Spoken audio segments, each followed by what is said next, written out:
Welcome back, delegates. If you're entering the hall, please do so quietly. There's a technical issue I want to address.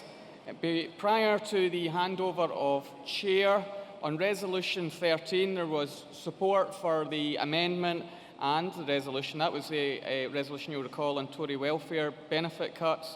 I asked if the resolution was passed by acclaim, which it was, but I didn't ask if the amendment was also passed by acclaim. You'll remember all speakers were in favour of both. There was no dissent to that. So can I just ask for total clarification? Is conference content to accept both the amendment and therefore the resolution as amended on 13? Thank you very much. And we turn to Resolution 16 now, which will be moved by Rosanna Cunningham, MSP, and seconded by John Mason, MSP. Welcome, Rosanna. Good afternoon, Conference. I'm here to move Resolution 16 because obviously this is absolutely bang on my portfolio, and I just want to speak very briefly about the government's high-level vision in this whole area. Our programme for government sets out a really clear vision for employment in Scotland, where fair work improves people's lives and strengthens businesses so that everyone shares in the benefits of a stronger, growing and more inclusive economy. And if you go and have a look at the economic strategy, you'll see that the economic strategy builds on this vision by showing that tackling inequality and economic growth are not mutually exclusive, but are fundamentally linked. And the relationship between employers and their employees must be at the heart of this.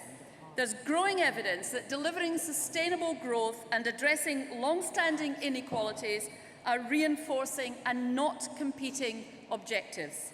Recent work from the OECD found that rising income inequality in the UK reduced GDP per capita growth by 9 percentage points between 1990 and 2010. And bodies like Oxfam and the Joseph Rowntree Foundation also show that good quality jobs have a positive impact on people's physical and mental health. UK government ministers like Ian Duncan Smith suggest that moving into work will benefit people, but sadly that isn't the case for everyone. 59% of children in poverty actually live in households where at least one person is working. 59% of children in poverty living in households where at least one person is working. And we also know that the impact of poor working conditions and low pay can be just as damaging to people as actually being unemployed.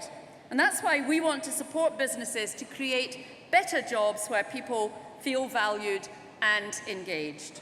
Many employers are actively embracing these challenges and reaping the benefits. They're being recognised through the Business Pledge, Living Wage Accreditation and Investors in Young People. Do you know, at the end of last year, there were 64 Living Wage accredited employers in Scotland. We're now almost 350, with a target of 500 by March next year. And we're going to build on this progress. The Independent Fair Work Convention that we established earlier this year brings employers and trade unions together to develop a blueprint for what fair work should look like in Scotland. That's going to be completed by March 2016. And when they report, we will work closely with our partners and the convention itself to develop an implementation plan which will drive change and promote a new dialogue between government, employers, employees and trade unions. Ahead of this, we will continue to do everything we can to promote good working practices within the powers currently available to us. Our procurement guidance on fair work practices has a clear focus on the living wage and sets out how we will consider a whole range of other progressive workplace practices when awarding government contracts. While the powers that are potentially coming to Scotland through the Scotland Bill are limited, we will use them to their full potential to promote fair work practices. For example, as soon as we have the power to do so, we've made it quite clear our intention to abolish fees for employment tribunals. By working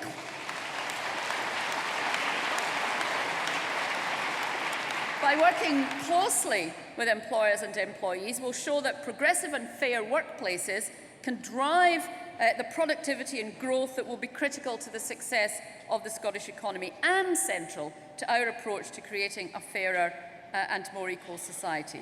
Now, I do understand the pressures on businesses, and I recognise the desire of the majority to engage positively with this agenda. There are a lot of examples out there where Scottish-based companies are seeing these approaches deliver real benefits. Through the Smith process, we saw additional employment, trade union, taxation and welfare powers for this Parliament so that we could do more. This would have allowed us to deliver the changes we need to see in employment in Scotland and the creation of fairer workplaces, and that call was supported at the time by a range of organisations, not least the STUC. In contrast, Scottish Labour's position was, and I quote, concerned that devolution of employment law would result in a race to the bottom on worker protection, potentially resulting in the reversal of great advances for workers' rights, such as the minimum wage, paid leave and flexible working. Which is, of course, precisely what is happening now under their preferred option of leaving powers at Westminster in the hands of the Tories.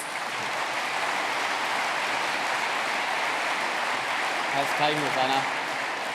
Since the election in May, the Conservative government has tried to cynically undermine the living wage. The removal of tax credits will leave the majority of workers worse off, according to independent bodies like the Resolution Foundation. So the devolution of powers would have meant that Scottish workers would not now be facing an attack on their fundamental rights in the workplace. The real answer is to get the powers out of the hands of the Tories and into the hands of this government and our Parliament. The Scotland Bill offers us a golden opportunity to protect workers and lift people out of poverty in Scotland. I move the motion. Thank you. Slight change to the running order. Can I call Hannah Bardell MP to second the resolution, to be followed then by Graham McCormick, who will move the direct negative, and then to be followed by John Mason MSP. But please welcome our Westminster spokesperson, Hannah Bardell MP.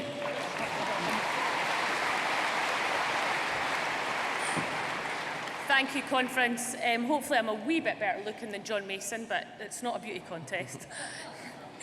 And let me say at the outset of my remarks, it's a pleasure to address you for the first time since being elected as the MP for Livingston. I don't think I could have imagined at our spring conference quite what a dramatic and historic few months were ahead of us.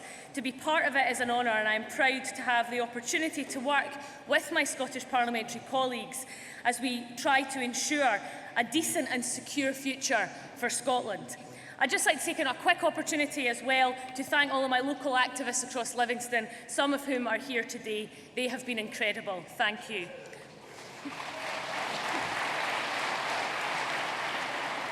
Now, Conference, it could be easy to get swept up in the excitement in Westminster. We've had to keep our feet firmly on the ground and in touch with reality. And believe me, it is a harsh reality having to scrutinise the fight against Tory welfare and austerity cuts, which are going to wreak havoc and undermine so much that we have come to value in our society. The proposals of the Conservative government make for grim reading, and my colleague Corey Wilson and I in the Welfare Bill Committee have been arguing line by line against the welfare cuts. Conference, it has been a painful process. Meanwhile, the Tory rebranding of the national minimum wage to a living wage, when it falls significantly short of the real living wage, is a disingenuous and cynical political manoeuvre of the worst kind.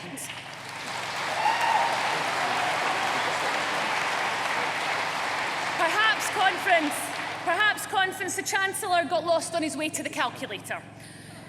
Because in case anyone's in doubt, let me clarify a few things. The Institute of Financial Studies has calculated that 13 million families will lose on average £260 a year from the freeze in most benefits. 3 million of those families will be another £1,000 a year worse off from the tax credit cuts. And they have said unequivocally, tax credit recipients in work will be made worse off by the measures in the budget. Let me say that again. Tax credit recipients in work will be worse off. So the supposed Tory living wage will not compensate low-income folk from the 12 billion cuts in the welfare budget. And when the Tories say benefit claimants need to make the same choices as those in work, let's be clear, it is those in work claiming benefits who are going to be hit the hardest. So when the Conservatives talk about financial black holes, which they seem to have something of an obsession with, let's look at the black holes that they are creating in Scotland's finances and Scotland's society. Because families in Scotland who rely on tax credits will face nearly £700 million worth of cuts.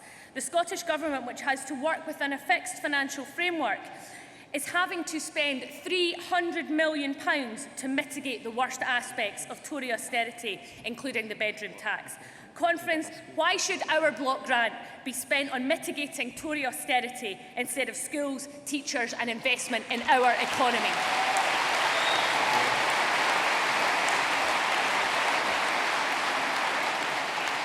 In Scotland, our SNP government has an excellent track record, and let me pay tribute to Rosanna Cunningham in her ever-expanding brief, because the work that she and our colleagues have done on the Fair Work Convention, the increased funding to the Poverty Alliance who deliver the Living Wage Accreditation Scheme is fantastic.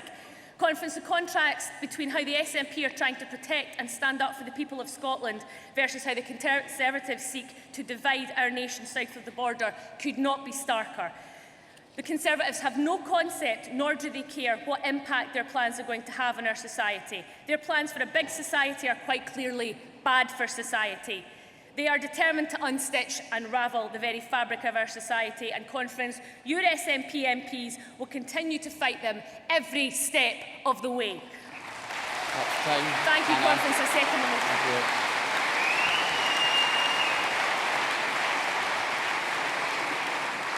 Thanks, Hannah. It was a great pleasure to hear from you for the first time as an MP. Of course, if this was the House of Commons because you went a minute over, as well as the animal noises, I would have cut you off. But thanks very much for that presentation. So can I ask all speakers to keep to time so that I can call as many people as possible for remaining debates. Graham McCormick will move the direct negative, to be followed by John Mason. Conference, I'm an accredited living wage employer. I have signed the pledge. Helensburgh branch brought forth a draft resolution to SOAC stating that members of the SNP who employ people should pay the living wage. And for some reason or other, that was not accepted by SOAC. And it's actually a bit disappointing that the delegates from Helensburgh have not taken SOAC to task on this. Because if our government insists that its employees are paid the living wage, and it's the policy of this party that people should be paid the living wage, then I think that members of this party who have the ability to pay the living wage should be paying the living wage.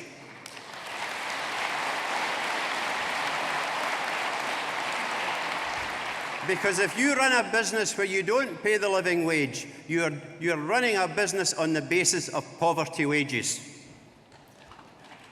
Now, we're told that the target for private enterprise accredited employers by March 2016 is 500 in Scotland. Wow! Do you know how many private enterprises there are in Scotland?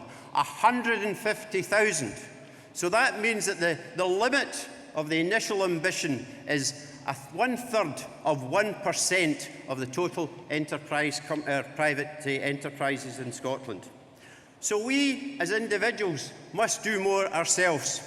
Every time before you buy anything in a shop or get anything supplied to you, ask who's supplying that. Do you pay the living wage? And we could start today by going out there, and when we have our coffees and all the rest of it, we should be saying to the people in these booths, are your employers paying the living wage?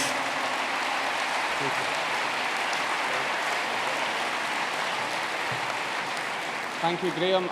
And John Mason, MSP, to speak in favour of the resolution, to be followed by Jennifer Dunn, who will also speak in favour of the resolution. John.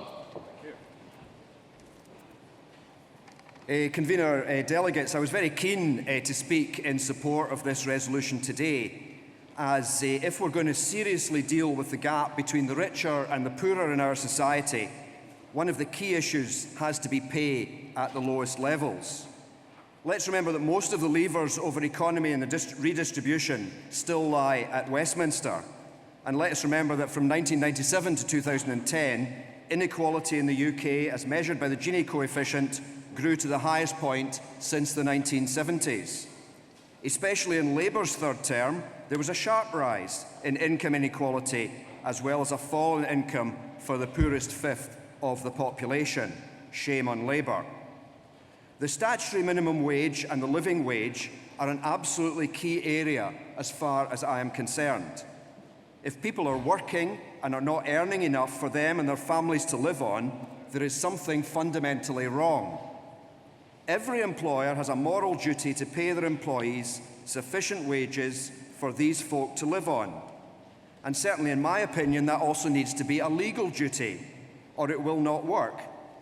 The voluntary living wage is very good, but it only goes so far, and I welcome it being rolled out as much as possible. However, it is always limited by the fact that it is voluntary. The statutory minimum wage is the only long-term sustainable answer, and it should be at the level of the living wage, currently £7.85 per hour. Now, I do have sympathy for smaller employers who are struggling and are not sure if they can afford the living wage for every employee, and we can look at targeted support for them, like the small business bonus. But I do not have any sympathy for large, profitable companies who pay their chief executives millions of pounds but do not pay their staff enough to live on.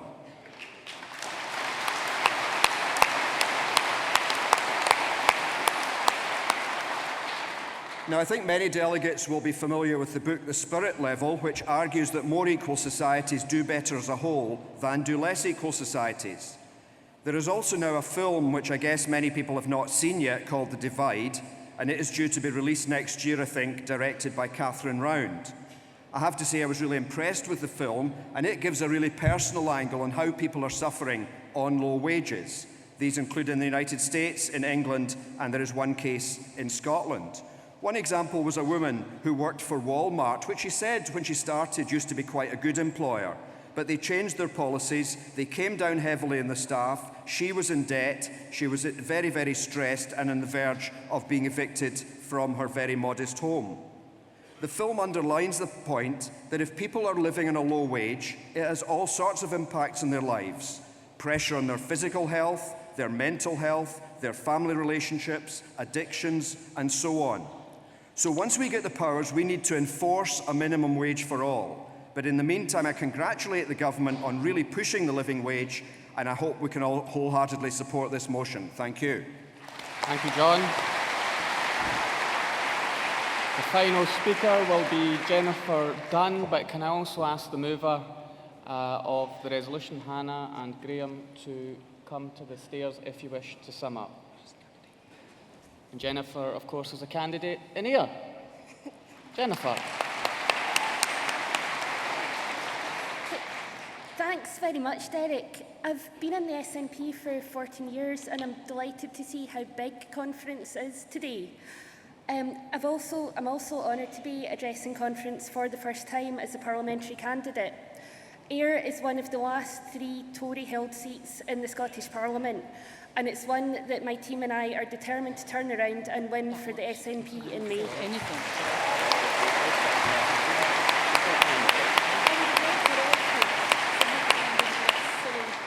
The living wage is something that I've been passionate about for a long time. In South Ayrshire, around 1 in 4 jobs do not pay the living wage. That's higher than the national average. I was also surprised to learn that no local employer in South Ayrshire has registered as a living wage employer. This is despite the fact that we have some extremely wealthy employers in South Ayrshire, some of them very prominent and one with very big political ambitions who really has no excuses not to register. Conference, the living wage is about dignity. It's about a fair day's wage for a fair day's work. It's about protecting young people and women who have traditionally borne the brunt of low-paid employment. Everybody deserves to be able to bring up a family and live their lives without relying on handouts from the food bank. The Scottish Government has done some excellent work around the living wage and encouraging organisations to sign up as living wage employers. But it's also something that parliamentarians can act directly on. Several of our MSPs have already signed up as living wage employers. If I was elected, this is something that I'd do myself, as I believe that all parliamentarians should do this. As we heard from John, an equal society is a happier society. The living wage is something that we can all pull together on to achieve, as consumers, as councillors, as parliamentarians and as community activists. Please support the resolution. Thank you, Jennifer. And Graham, to sum up for the direct negative.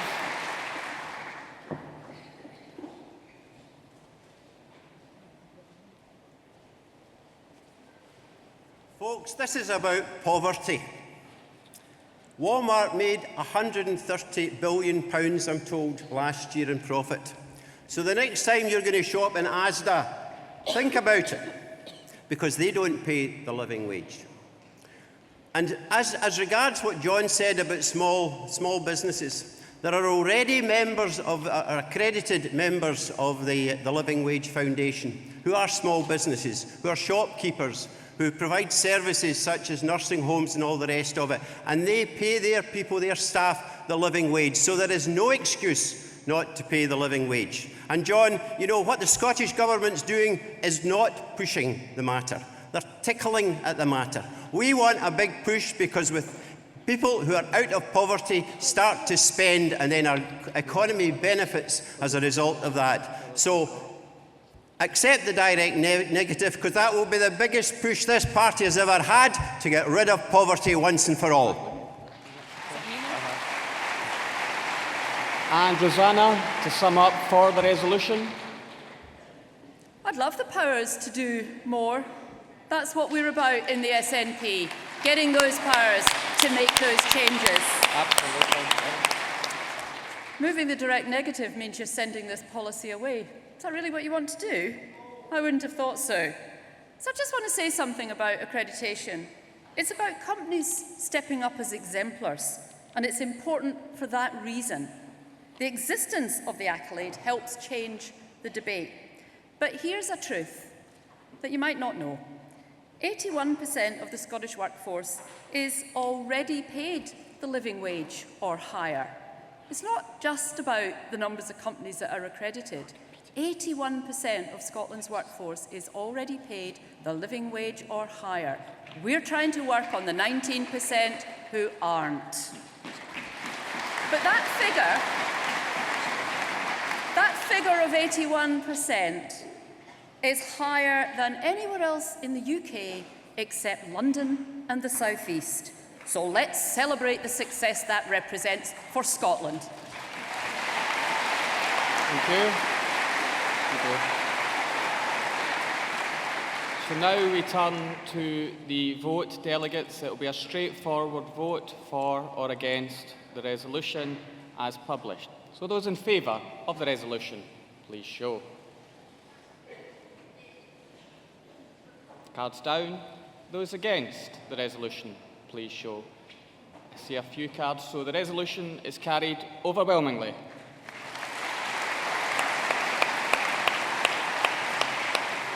We now turn to Resolution 17, Fairer Scotland, to be moved by Mary Black, MP, seconded by Bob Doris, MSP. Welcome, Mary.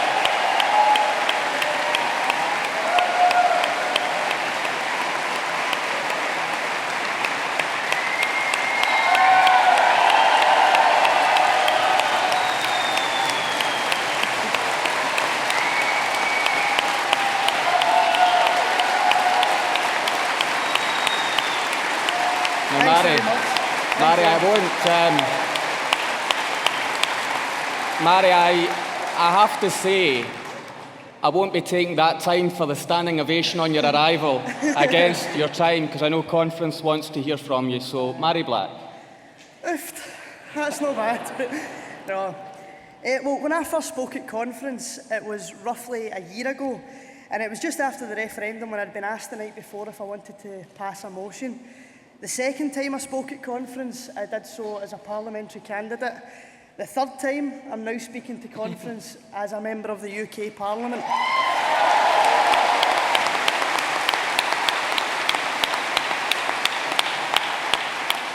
reason that I mention this journey is because it is symbolic of what's happened in Scotland over the last year. The idea that a then 20-year-old chip shop friar could become a Member of Parliament would have been laughed at, but not anymore. Because in building our grassroots politics and in building our local networks and our organisations, we also began to build this nation's confidence. By handing people the prospect of a blank canvas and telling them, what do you want society to look like? We set alight so many imaginations in this country. We began to realise that we know more about our local areas than any politician can, in London or in Edinburgh for that matter. We educated ourselves.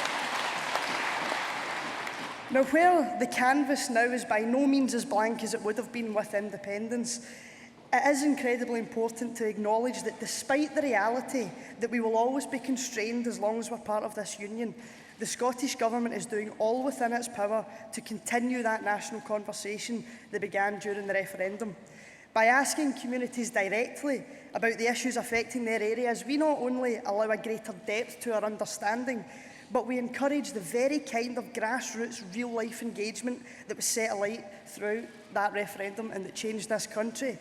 Now, our party political broadcast talks of the tale of two parliaments. The parliament I sit in is a top-down, out-of-date and out-of-touch one. We are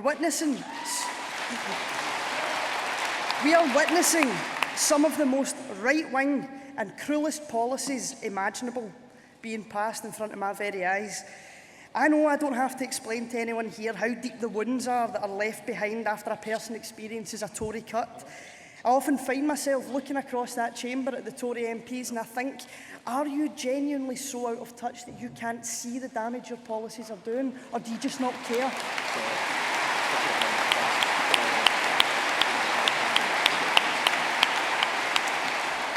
Either way, I am tired of being lectured by Tories as to why austerity is essential, why these welfare reforms, in fact, they're not reforms, they're cuts, why these cuts are essential. I'm tired of being told that pensioners cost too much. I'm tired of being told that our young people being told that they're not good enough. I'm tired of immigrants being scapegoated for the mistakes of bankers and politicians. I am tired of being told that pain and misery are necessary for a stronger economy and for a long-term economic plan. Now, in the run-up to May 2016, contrast that with the Parliament in Edinburgh. The Scottish Government spends millions every year mitigating and protecting our citizens as best we can from those Tory cuts. Millions of pounds that we would rather be spending on health, on education, or whatever that we choose. The Scottish Government has spent £35 million alone ensuring that no one person in Scotland has to suffer the bedroom tax. It's rejected the economic madness of austerity. It's a requirement, wherever possible, that we must pay a living wage. And that's a real living wage, not the sham of a minimum wage that the Tories are trying to brand as a living wage. We have continually invested in our public services and in our people by speaking directly to the communities. And by continuing that conversation, we only seek to strengthen that base for real change and real equality. Now, we recognise that the only way to build a fairer society is to tackle inequality, not to create it. It is only by allowing people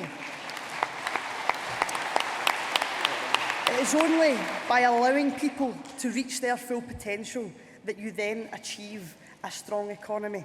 So if there is any Conservatives who happen to be watching, I would say that it's only by investing in people and by allowing people to reach their full potential that then you will have what I call a real long-term economic plan. And it's for these reasons I move Resolution 17 for a fairer Scotland. Thank you.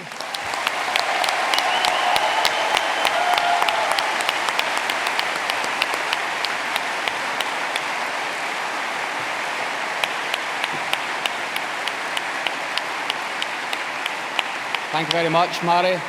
And Bob Doris, MSP, will second the resolution to be followed by Julie Hepburn. Bob. Thanks, Derek. Conference, I've had the privilege of taking part in one of the Fairer Scotland consultation events that the Scottish Parliament has rolled out. I've actually been involved in two of them. was in one recently in Royston, the Garangad in North Glasgow. At the table I was at alone, there was Rosemount Lifelong Learning, a wonderful organisation in that community. Jobs and Business Glasgow were there. Royston Youth Action at the heart of the young people in that community. And there was someone from the NHS Health Improvement were also at that table, as were people who suffered the indignity of the UK government's work programme, sharing in their experiences of how it had punished them. Those gathered around that table, and that was only one of a number of workshops there, they were brimming with ideas, filled with enthusiasm about how we could do things better, how we could do things different in Scotland. It's no surprise that they want to do that, because if you look at the sanctions regime under the work programme and the UK Benefits Agency, you find out that 40% of all people sanctioned are our young people. You find out that for the last 5 years, 25% of all those sanctioned have been disabled. That's not the kind of society that we want. The message I got loud and clear was when we try to encourage people off of benefits and into work, not into in-work poverty, but into work, as one that treats people with dignity and respect, not one that alienates them and strips them of their dignity. This party, our nation, will not stand for that, and that's why we need these powers here in Scotland and in the Scottish Parliament.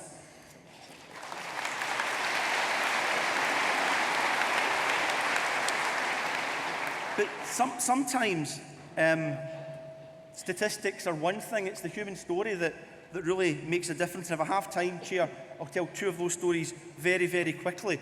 This is before the new wave of tax credit cuts sweeps through Scotland. I've got a constituent who was a part-time worker, a lady with a child who is now unemployed because of the last time the UK government changed tax credits in Scotland. So the Tories have already put one family that I know very well into poverty, from in-work poverty to out-of-work poverty, because they made it unable for her and her family to work. I shudder to think how many more vulnerable families will be put into poverty when these new tax credit changes come in. That's the human face, that's the reality of it. Let me give you a second example. In relation to housing benefit changes that are sweeping through the country, I've got one constituent who stayed in a social rented house, is now having to stay in a private rented house because when she found a job, she could no longer afford to pay her rent, because how housing benefit interacts with the wider benefit system just does not work. I see my time's up, Chair, so let's just say this. We can do it different in Scotland. We can treat vulnerable people with dignity, and the people that have the answers are in this room and they're across Scotland. Fairer Scotland and equality and social justice is about asking the people of Scotland what they want, and what they want is that fairer society, and the powers have to be in the Scottish Parliament to deliver that. Thank you, Bob. And I call Julie Hepburn. Julie, I can give you 2 minutes, and the same for Tony Giuliano. I can also give you 2 minutes. Thank you, Julie. Good afternoon. One of the first things we learn as children is that life is not fair. I've lost count of how many times my own children have told me that something isn't fair, usually very loudly. And in exasperation, I've caught myself imparting the following wisdom. Life isn't always fair. And here I am, perpetuating the cycle, conditioning the next generation to accept the inherent injustice of the world in which we live. Well, no more, because it isn't just a harmless statement of the obvious. It helps to condition us from a young age to accept situations that are blatantly unfair. Some people can't afford to eat and have to rely on food banks. Well, that's because life isn't fair. Some people find themselves as refugees fleeing a war zone, risking their lives to seek sanctuary. Life is just so unfair, isn't it? But most of the things that happen to people that are unfair are not accidents of life. They are the consequences of decisions made by people in power. And we should never accept that the world is inherently unfair. If it appears that way, it's only because we've allowed it to be so. Yes, it will be a monumental challenge eradicating poverty, even in a wealthy country like Scotland, let alone the rest of the world. And achieving peace and reconciliation in a world of conflict and of suffering seems almost impossible. But if we don't at least strive to create a fairer country and a fairer world, what hope is there for our society and for our future? Fairness is a very difficult concept to describe, and it's also highly subjective. But conversely, it's very easy to see when something is unfair. And we are spoilt for choice when it comes to examples thanks to the offerings of this heartless Tory government. I'll tell you what's not fair. The most vulnerable in our society paying the price for the mistakes of the most privileged. Tax breaks for the rich, while there are people on the lowest incomes facing benefit sanctions, committing suicide, literally driven to their graves by a government devoid of compassion. Then there's the two-child policy, when state support will only be given to a third child if the mother can demonstrate she has been raped. Does that not tell you everything you need to know about this Tory government?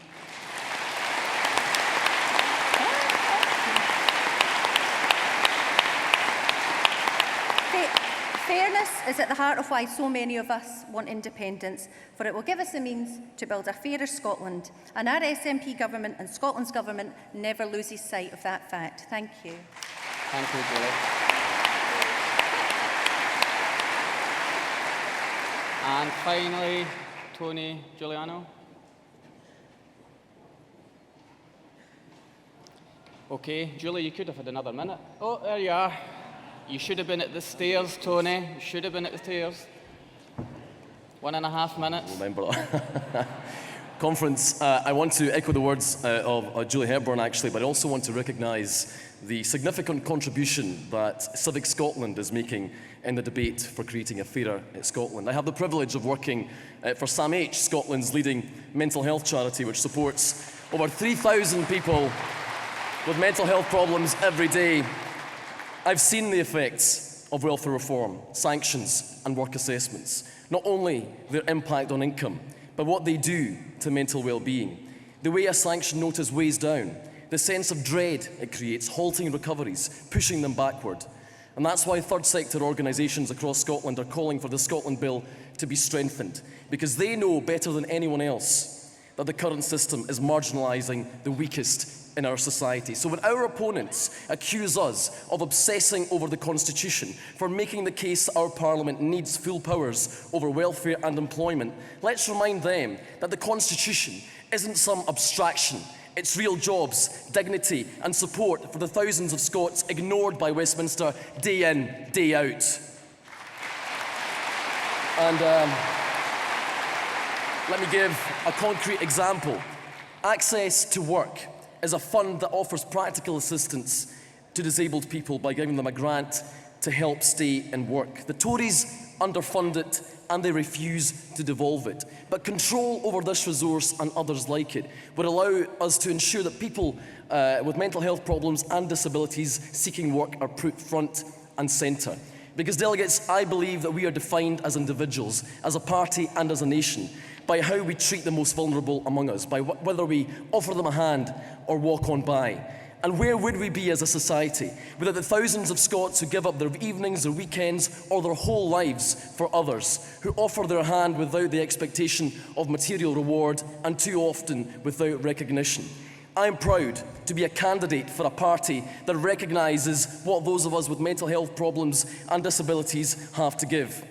And I'm confident that we'll use the welfare powers that will be devolved in 2017 to show that we can do things differently, that we can better support people with disabilities who are desperate to earn a living. So yes, delegates, we will keep fighting for the powers promised to us, because we know that the prize is a fairer, more just Scotland, and Conference, that's a prize worth fighting for.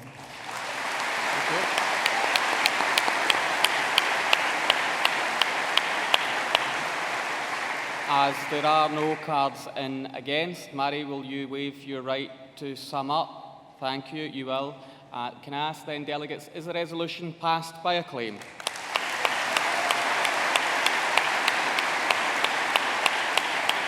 It is. We now turn to topical resolutions, and the first topical resolution is on Syria, and it will be moved by our Westminster Front Bench spokesperson on Foreign Affairs, Alex Salmond, MP.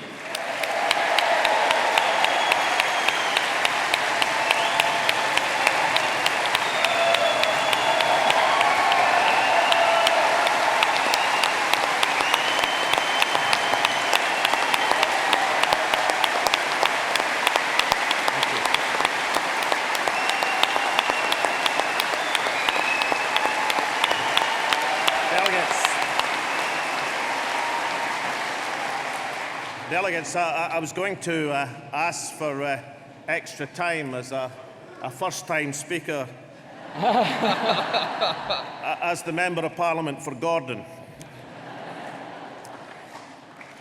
Delegates, we turn our attention to international affairs, and in particular to Syria, where there are 6.5 million people displaced. That's the UNHCR figure, 6.5 million people displaced from their homes.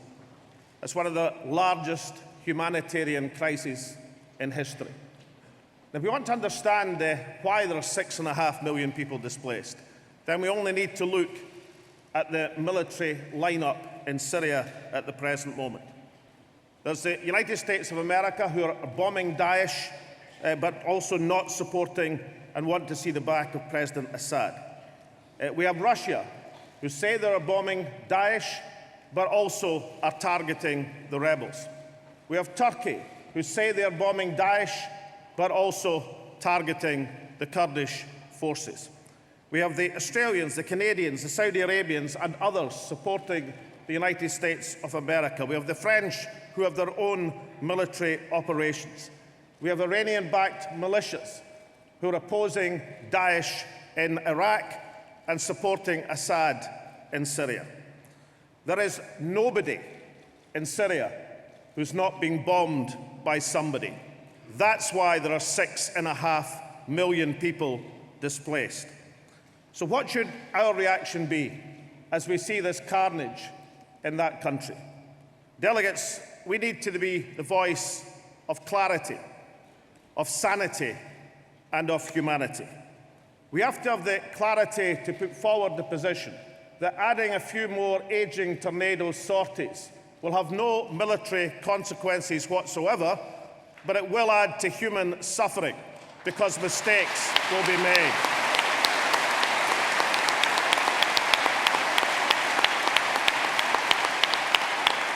We have the clarity to say we have a Prime Minister who's still smarting from being turned over in military action 2 years ago when he wanted to target Assad and is itching to reverse a Commons vote on military action.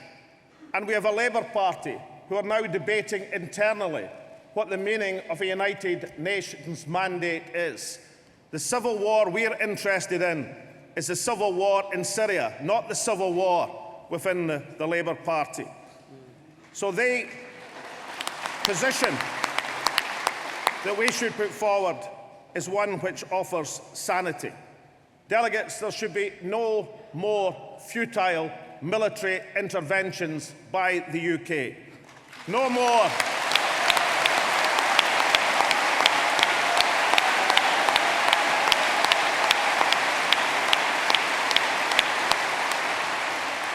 No more Afghanistans with no exit strategies.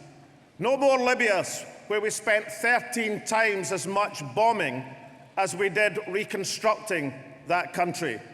And no more illegal wars such as the one in Iraq, which is the cause of much of the disaster that we're facing. Delegates, no more, no more, no more.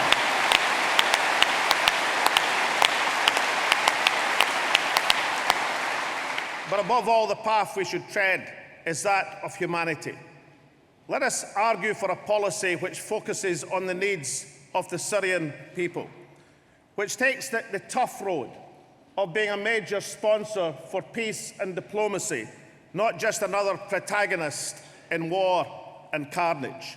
Let us take the case as a non-protagonist, as only non-protagonists can do, to the United Nations. Let's do the courageous thing, the tough thing.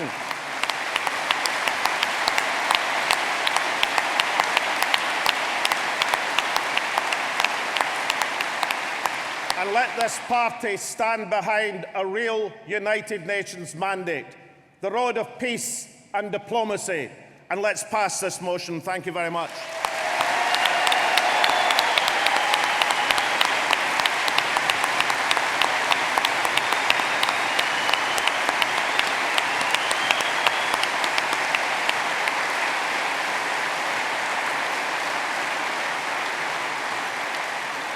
Thank you, Alec. And Fiona Hislop, MSP, to second the resolution, to be followed by Rory Fleming, who will speak in favour of the resolution. Cabinet Secretary for Europe and External Affairs. Fiona. Delegates, intervention has made a catastrophe out of Syria. Intervention has failed and is failing. One more heave, one more push has been going on now for nearly 4 years, and the results have been catastrophic. And now the Syrian catastrophe threatens to bring down its neighbours. There is rising instability in Turkey, Lebanon, Jordan, and more recently on the border with Israel. The status quo is intolerable. Either everyone will pile in and try to secure victory for their chosen faction, or all of us must recognise the catastrophe for what it is and step back and try and drain the external source of poison collectively. Piling in, and that means UK military action, is fraught with difficulty, as we have seen. The factions on the ground are often not what they seem. We see Syrian factions on the news driving SUVs delivered to the other side and firing weapons supplied to their opponents. But piling in is the easy option, banging the drum to be seen to be decisive. The UK has been seduced by this high road to catastrophe far too often.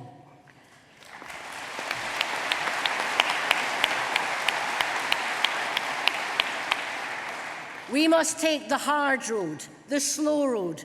The road of the United Nations and the initiatives must be the route forward.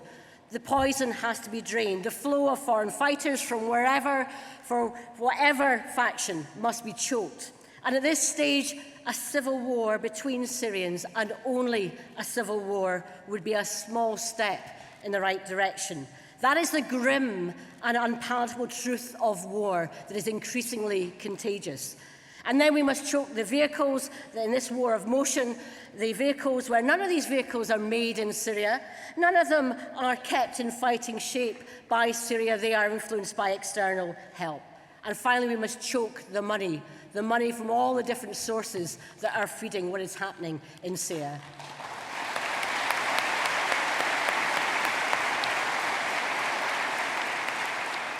Delegates, the path of talk and reconciliation and peace is never easy. But the case for the people of Syria, the case for the refugees, the case for humanity is unquestionable. And for us, our message must be, use the hard road, use the one of peace. No to military action, yes to that hard route, the long route, the only route to peace in that region. I second the motion.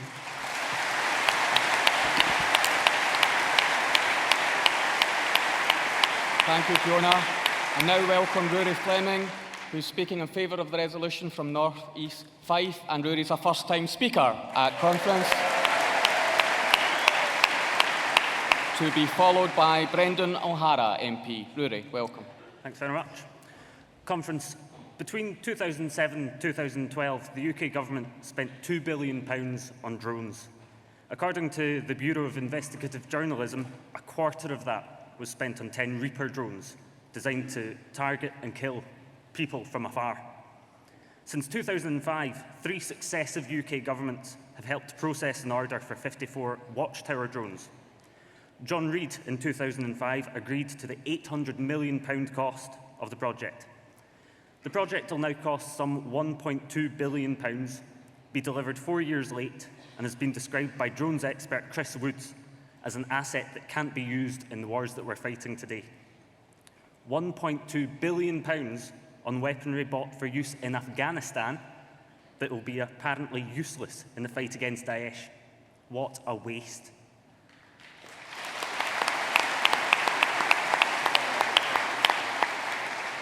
In contrast, the UK government has spent just £1.12 billion on humanitarian aid to Syria so far.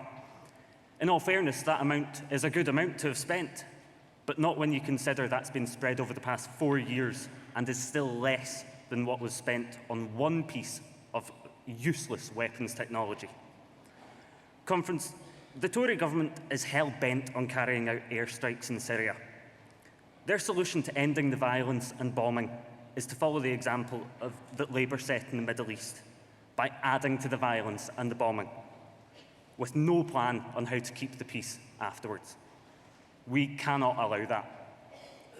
That policy failed the people of Iraq, it failed the people of Afghanistan, and it failed the people of Libya in the past decade alone. It is madness for Michael Fallon, the Defence Secretary, and Prime Minister David Cameron to think that this policy could help the people of Syria. This resolution talks of diplomacy and support for UN-backed initiatives. It's the only way to try to help to secure a lasting peace. It's also what I presume the International Development Secretary, Justine Greening, meant when she said in February this year, we must show the children and young people of the region that there is an alternative to bloody narratives, a future of hope, not hatred. I don't think UK airstrikes is quite in line with that mantra. I came to you today with the mandate of my branch saying, not in my name to airstrikes.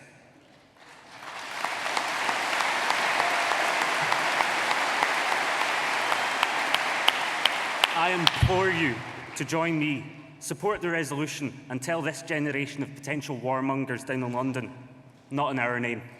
Thank you. Thank you, Rory. Thank you, Rory. And finally, Brendan O'Hara MP, our Defence spokesperson at Westminster. Brendan.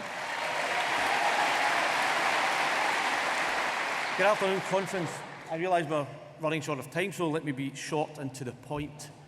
Conference, pass this resolution, and I can assure you that your defence team at Westminster will take your message straight to the floor of the House of Commons on Monday afternoon, when we will question the Secretary of State for Defence, Michael Fallon. And we will tell him and his government that this party will not support their cynical attempt to conflate the humanitarian disaster in the Mediterranean with their desperate desire to drop more bombs on Syria.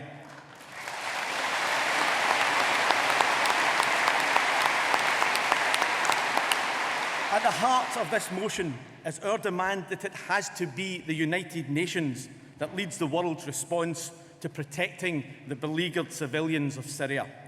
And that for the United Kingdom to join in the military tango in the skies above Syria will do nothing but further compound human misery, suffering, and further destroy that country. And we are far from alone.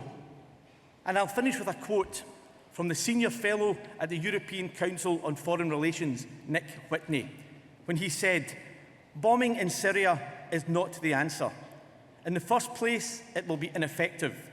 The year-long US campaign against ISIS is now widely acknowledged to have had remarkably little impact. And the idea that a few additional British bombs will make any difference is absurd." I fully agree, and I urge you to support this topical resolution. Thank you, Brendan.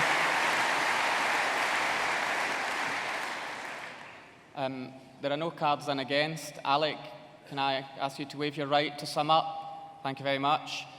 Delegates, can I ask, is this resolution passed by acclaim?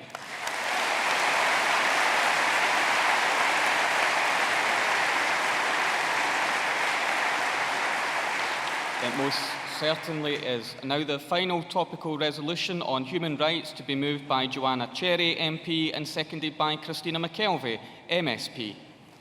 Joanna is the Justice and Home Affairs spokesperson at Westminster. Welcome, Joanna.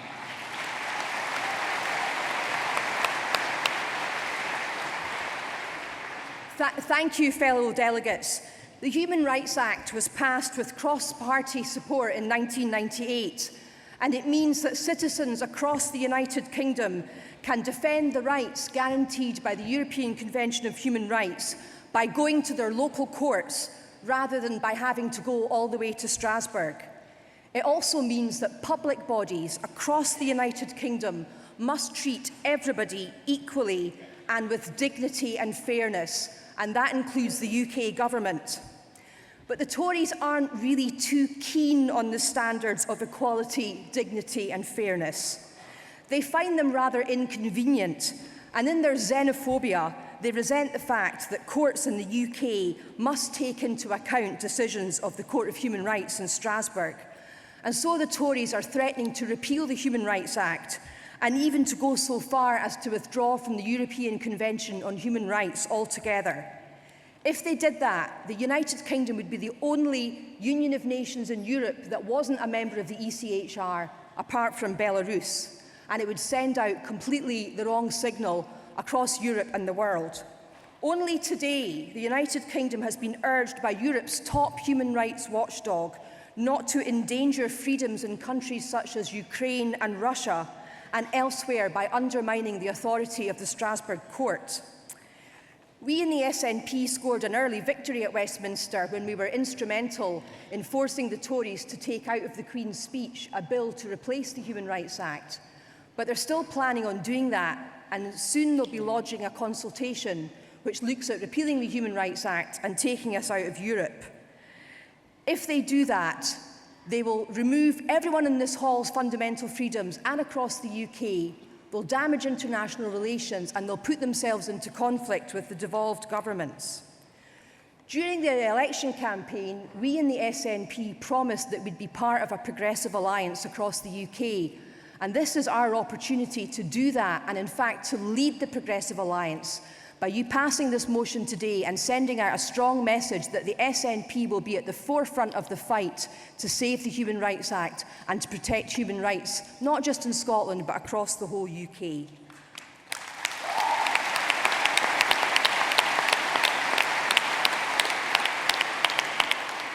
We can lead by example in Scotland, and we have done that. Human rights are embedded into everything the Scottish Government does. And we are committed not just to fundamental human freedoms, but also to socio and economic rights and embedding them in our legislative programme. The Tories think they can get away with this, but they can't, because not only is there a cross-party alliance, there's also the fact that human rights are not reserved matters. The Scottish Parliament regularly legislates in relation to human rights, and you'll search in vain to find human rights in the list of reserved matters in the Scotland Act. What that means, fellow delegates, is that the Tories can't repeal the Human Rights Act without asking for the permission of the Scottish Parliament.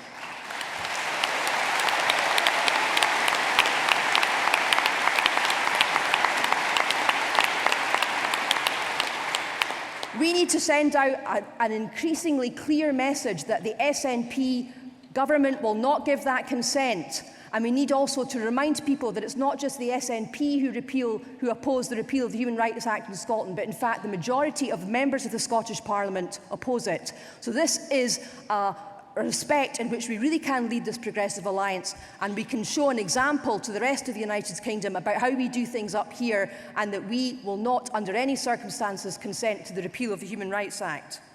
So, Conference, if you support this motion today, you will lend weight to the campaign to save the Human Rights Act, and you'll underline the fact that the SNP are at the forefront of that campaign. And I can absolutely assure you that I and my Westminster colleagues will do everything we can to vigorously oppose any plans to repeal it. So, Conference, please support the motion. Thank you.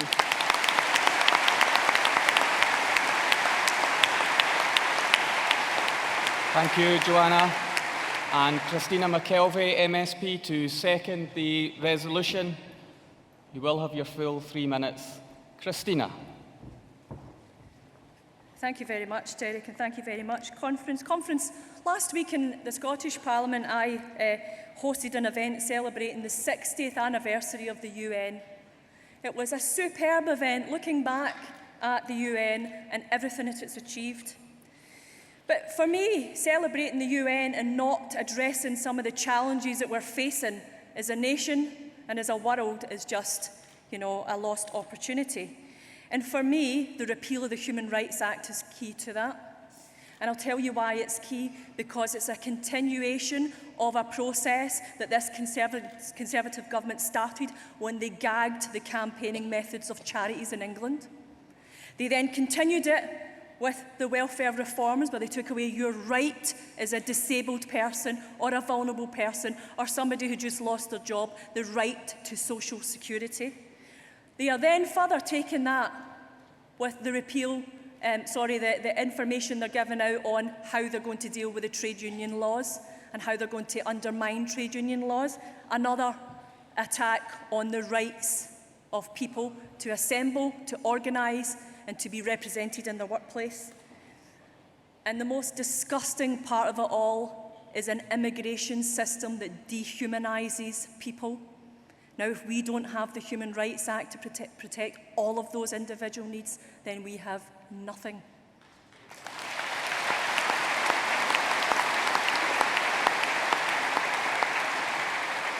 The Scotland Act 1998, the Wales Act 1998, the Northern Ireland Peace Agreement are all underpinned by human rights, whether it's the Human Rights Act itself or ECHR. Any movement away from that puts all of that at risk and really undermines the fact that we have our own parliament. We should not allow them to do that. The Scottish Refugee Council held a fringe last night, which I had the very great privilege to chair. It was heartbreaking. We heard from refugees. The Scottish Refugee Council, along with the UNHCR representative Gonzalo Vargalosa, came to my committee, the European Committee, just a few weeks ago and said that Scotland was a beacon. It was a beacon to the world. We need to make sure the Tories don't forget that. We need to use our voices in this place, out in that place, in our workplace, in our parliaments. And Joanna, I'll tell you, your Scottish team in the Scottish Parliament are 100% behind you when you fight that at Westminster. We need to use our voice. It's a hard-fought-for voice, but it's a voice that we can raise as loudly as possible. And let's tell the Conservatives, you might seek our permission to do this, but we ain't giving it. Thank you, Christina.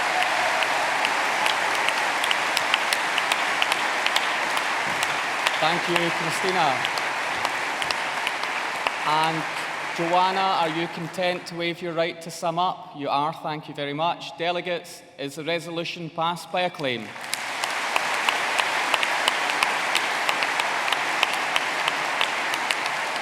Now, conference, to a conference highlight, and I have the greatest pleasure to introduce this gentleman to you, who of course needs no introduction. And sorry, the National Secretary is trying to distract me. I've been assured he is here. This gentleman, of course, as well as being the Finance Secretary and the Deputy First Minister, so as well as running the country, also goes for regular runs. He really is a superman and a super member of our party. Please give the warmest of SNP welcome to the Deputy First Minister of Scotland, John Swinney, MSP.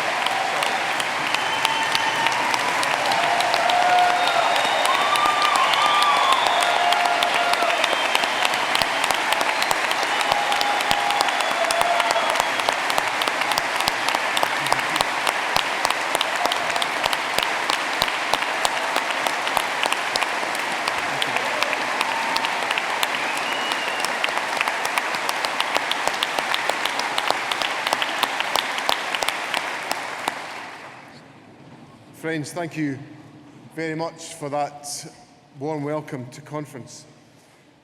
One of the first party conferences that I ever attended was in the music hall in this city back in 1981. It's hard to imagine I've been at so many. And there are many differences between that conference and this one. This conference is certainly much bigger. Support for the party is definitely much higher. Today, the party is decisively more united than it was in 1981.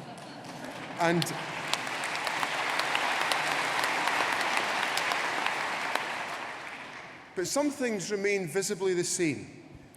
That conference and this one are places for vigorous debate. That conference and this conference are made up of people from every locality of Scotland devoted to securing the best future for the people of our country. That is the enduring strength of the Scottish National Party.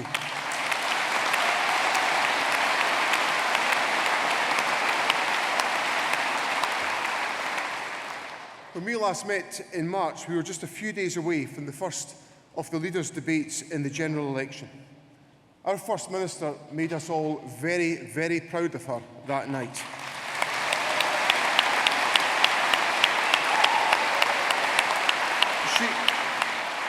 She showed voters throughout these islands that there is another way. She stood for tolerance in the face of Nigel Farage. She stood for fairness in the face of David Cameron. And she stood for passion in the face of insipid compromise from Ed Miliband. She stood for Scotland and the values that we all hold dear. Our First Minister simply didn't win that first debate. She changed the terms of the entire election debate.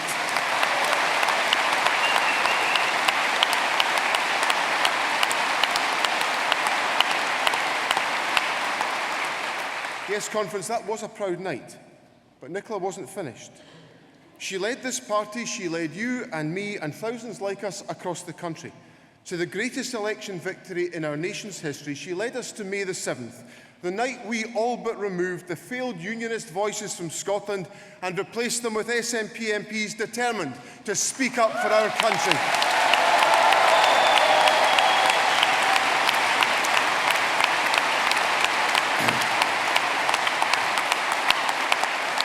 And so, Conference, it's little wonder that the Tory press has branded her the most dangerous woman in Britain. They fear her, they fear you, they fear us as a party. I don't know when we will next fight another referendum on independence. It will come only when the people of Scotland want it to happen. But I do know why the Union is so desperate to rule out another referendum. I do know why they are scared of a democratic vote. Because I know what this movement and this party can do. I've seen what the power and passion that this party can achieve. I know we can win the argument for Scottish independence.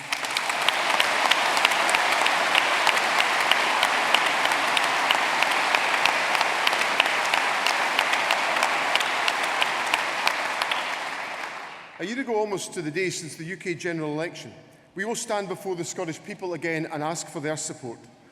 The question then will not be one of yes or no, independence or the Union. That will be decided on another day at another time. The question will be who stands for Scotland. The question will be who has what it takes to lead this nation each and every day they are in office.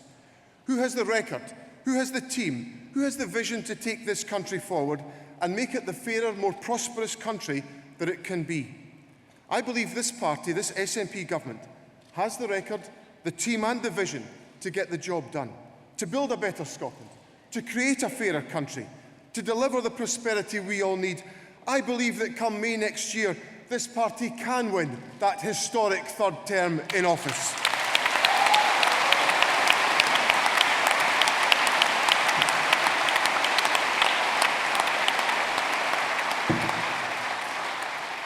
I recently had the great privilege of being asked by our party leader to take on the role of campaign director for the Scottish general election campaign. Friends, we fought many elections together, and over the years, in good elections as well as in not so good ones, we've learned the lessons we had to learn to develop the winning habit. But you know and I know that the winning habit is built on hard work, it is built on streets being pounded and doors being knocked. It is built on a commitment to speaking direct to the people of Scotland on the doorsteps in cities, towns and villages, the length and breadth of the land. Since the Westminster election, I have listened in disbelief to the stories from within the Labour campaign.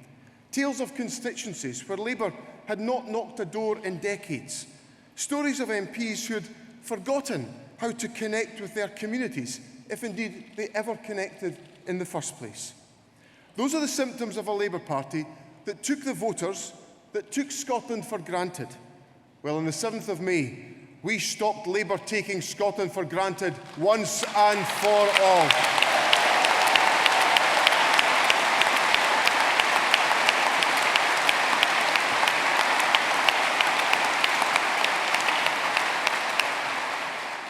And Conference, as the party's campaign director, I make you this solemn promise.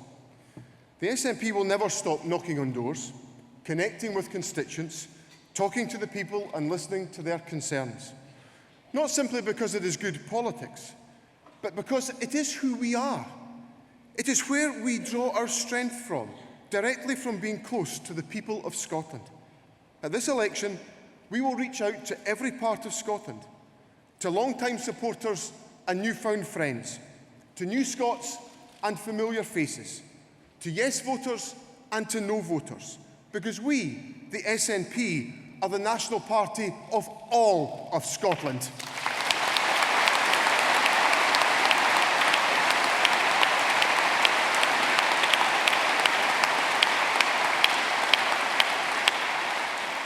When we take our message to the doorsteps, we will do so in the knowledge that we have a record of which we can be proud. Every time we knock a door at the election, we know we are speaking to people who this government has helped. We've kept university tuition free, helping tens of thousands of students get on with the job of learning. We've kept the bus pass for our pensioners and free prescriptions for the sick. We've expanded apprenticeships and invested in colleges. We've ended the bedroom tax and implemented the living wage across the public sector.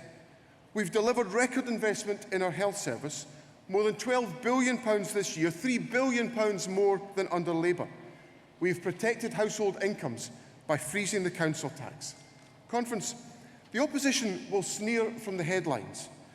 They can do nothing else but do that. But with 201 days to go, yes, just 201 days, we can be proud that our record stands up to any and all scrutiny. Scotland's SNP government is delivering for the people of this country.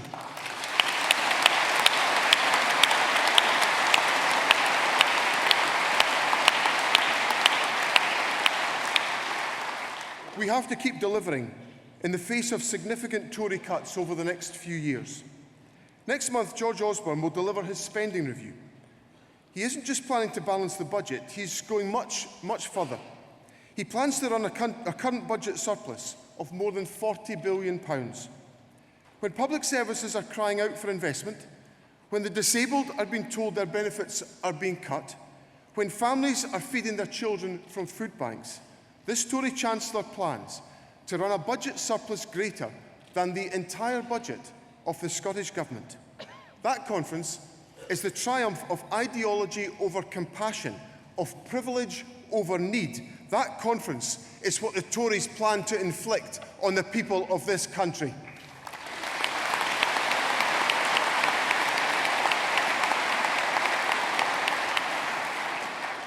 But it does not stop there.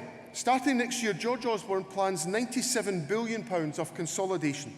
Just £12 billion of that is from tackling tax avoidance and other tax measures. £33 billion will be taken from welfare.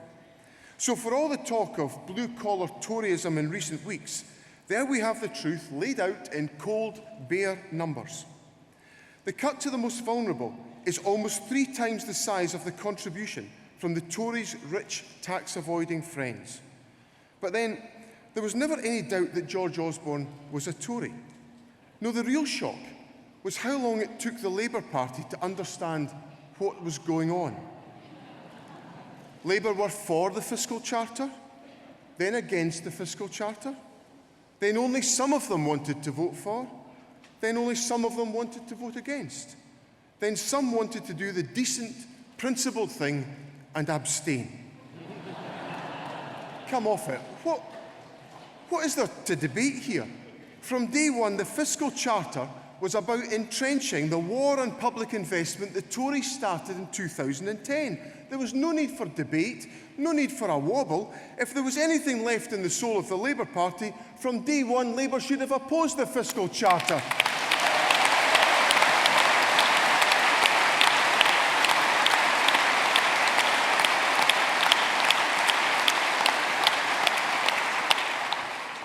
Many thought Labour had rediscovered its soul with the election of Jeremy Corbyn. Well, on Wednesday, we saw the truth. Labour only opposed the fiscal mandate because on Sunday, Nicola Sturgeon pointed out to them there was an alternative that could see a current budget balance by 2019-20, but with a further £150 billion available to support public services and investment over that period. Labour would have happily voted for the fiscal mandate without that helpful prod from the First Minister. There you have it. It's now up to Nicola Sturgeon to save the Labour Party from its own stupidity.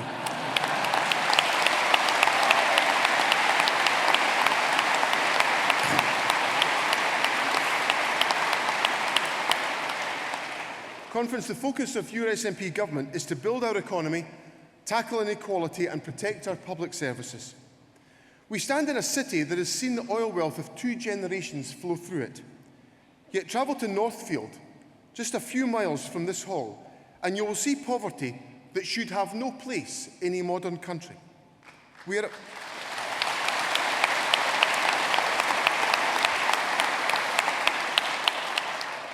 a wealthy country, yet we're a country blighted by the obscenity of poverty.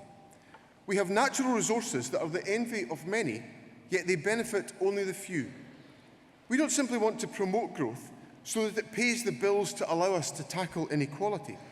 We want to tackle inequality because doing so promotes growth.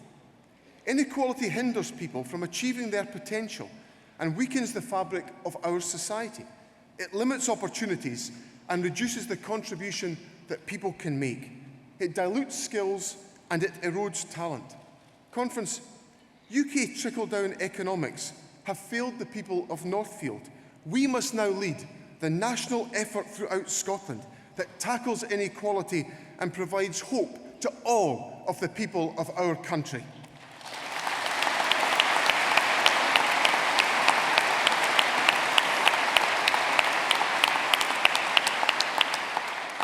That approach is central to the Scottish Government economic strategy.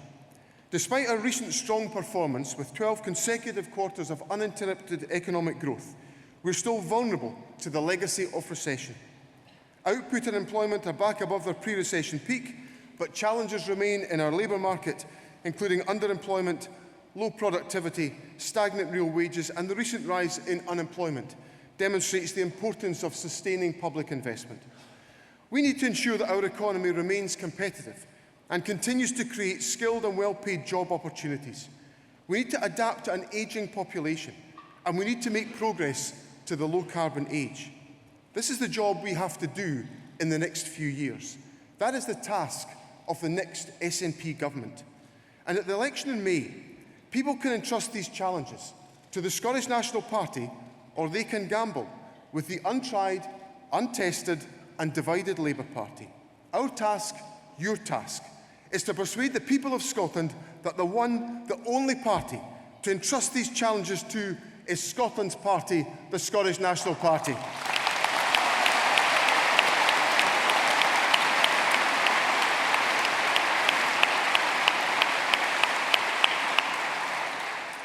We've set out our economic priorities to take on these challenges: investment, innovation, internationalisation and inclusive growth. Long-term economic growth and stability requires investment in the skills of our workforce and in our physical and digital infrastructure. What better way to invest in the skills of our workforce than what happened this morning? Earlier today, Caledonian McBrain signed the contract to construct 2 new ferries with the Ferguson Yard at Port Glasgow, anchoring 150 jobs and giving that yard the future its outstanding workforce deserve.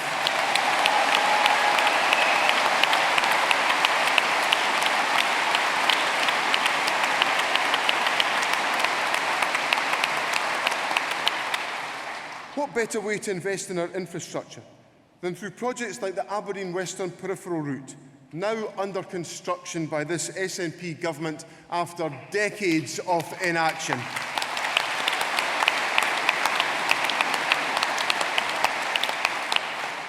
Projects like the new Forth Crossing, rising majestically from the waters of the River Forth, and like the Borders Rail, opened just a few weeks ago, the longest new rail line in the United Kingdom in 100 years. Conference, each of these projects, delivered on time and on budget, is the SNP in action. And today, I can announce another great capital project that will deliver jobs and investment. For many years, it's taken too long to travel between this great city of Aberdeen and the UK's fastest growing city of Inverness. We've started to change that with our commitment to dualling the A96 linking by road these 2 growing cities. But I can tell Conference that today we went further, this time by rail. This morning we signed the contract for work on upgrading the rail line from here to Inverness. It will deliver investment of £170 million, providing jobs and economic growth to both cities for decades to come. That's the SNP government delivering investment for the north of Scotland.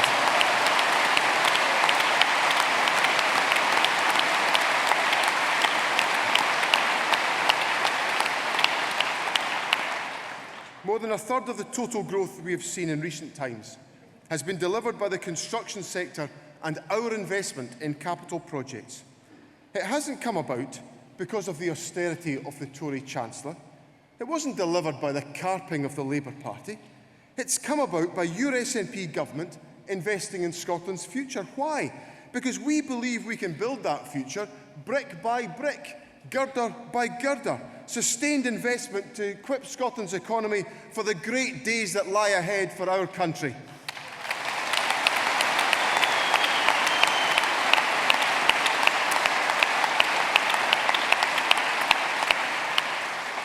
But Conference, in the modern world, our investment programme isn't just about bricks and girders. It's about connecting every part of Scotland to the digital world.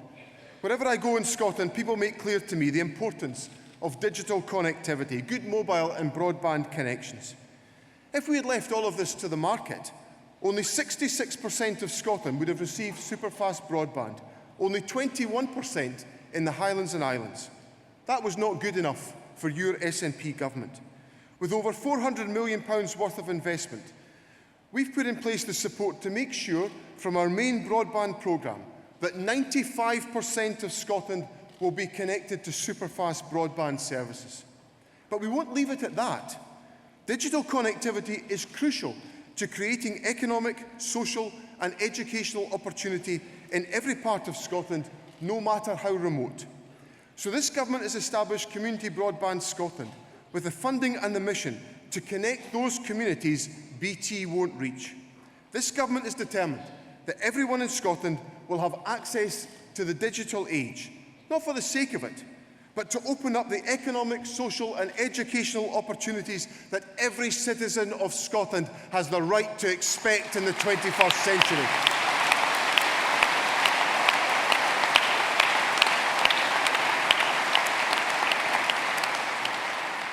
Conference exports are up and our firms are internationalising. Since 2007, in the teeth of the worst recession in generations, Scotland's firms have increased the value of their exports by 40%.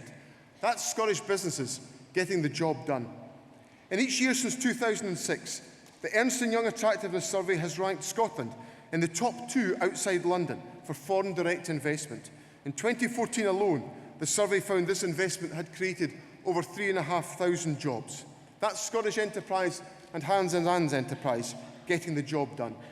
In the last 6 years, business R&D spending in Scotland has increased 29% in real terms. That's Scotland's innovators getting the job done.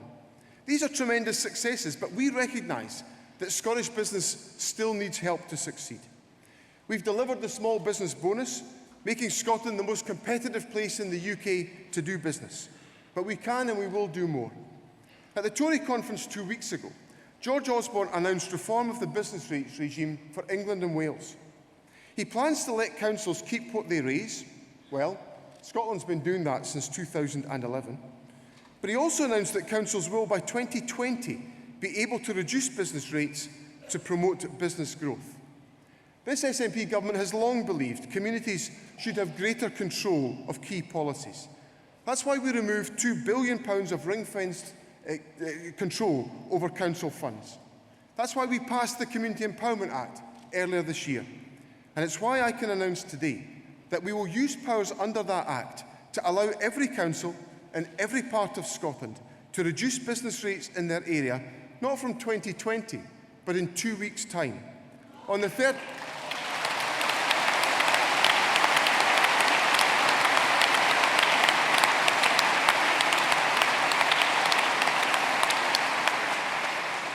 On the 31st of October this year, we will hand power over to Scotland's councils to help deliver business growth in their area.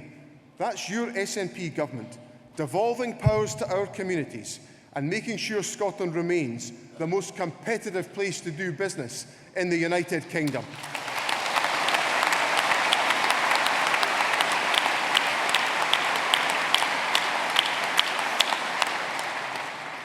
Inclusive growth runs right through all the policies of this government. It is embedded with our intentions to invest, to promote internationalisation and innovation so that the benefits of growth can be shared more equally across all sections of our society. It is at the heart of your SNP government's commitment to the living wage, the real living wage, calculated independently, not manipulated by a Tory government as cover for cutting the incomes of low-paid families throughout our country.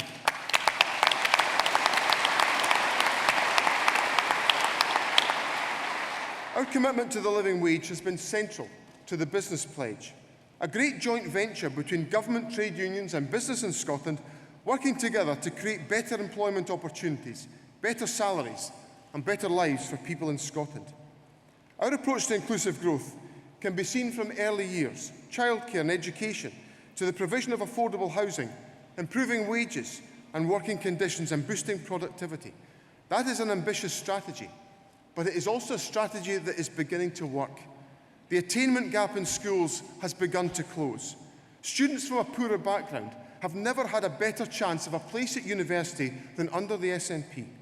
We are building thousands more affordable homes, 30,000 in this Parliament, and as the First Minister announced yesterday, another 50,000 in the next if we are returned. And in the first tax to be levied by the Scottish Parliament in 300 years, I replaced stamp duty with land and buildings transaction tax, taking around 10,000 more home buyers a year out of tax altogether.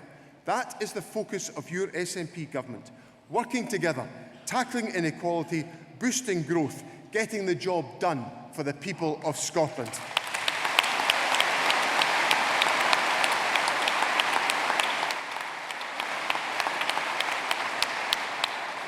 That job is not going to get any easier in the next Parliament.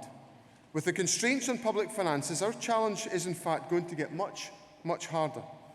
But we are going to get some limited new powers.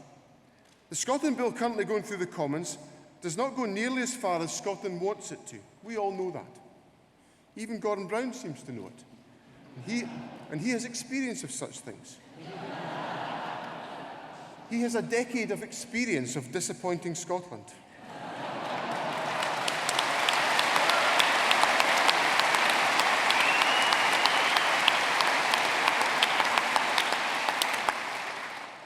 We want to recommend that Parliament backs the bill when it comes to a vote. We want to use every tool available to us to make Scotland better. But there's the rub.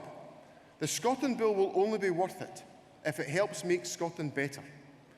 What will not help is if the bill is constrained, undermined and distorted by a fiscal framework, a set of financial rules that harms Scotland. I've spent a lot of time negotiating the framework with the Treasury over recent weeks. The fiscal framework is meant to be the financial plumbing of the devolution settlement. I will not allow it to become a drain on Scotland's finances, sucking cash out of our public services and back to the Treasury. I will not allow it to become yet another tool of Tory austerity. Without the framework, there is no bill. So let it be understood, crystal clear, that I will only recommend acceptance of a fiscal framework to the First Minister, to Parliament and to the people of Scotland if that set of financial rules is fair to the people of this country.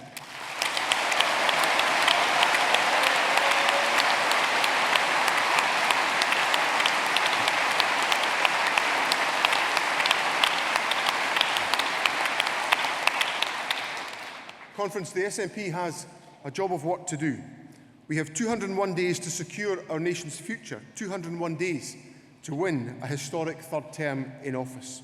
Our task together is to convince the people of Scotland that the SNP government has earned the chance to remain the government of our country, to steward Scotland through the next challenges that we face. I believe we have the best team, the right policies and the clear vision that Scotland needs. I believe we are capable of leading this nation on to further great things. That is our task. We have a job to do. Let us take our message of hope and aspiration to every part of our country and secure the opportunity to change Scotland for good. Thank you very much.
Okay, thank you very much, Deputy First Minister, for a fantastic address to our party conference.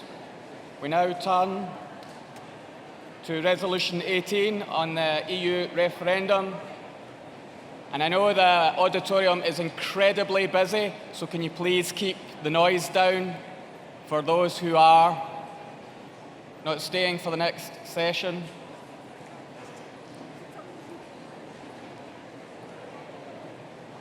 Local government convener, can you come forward as well?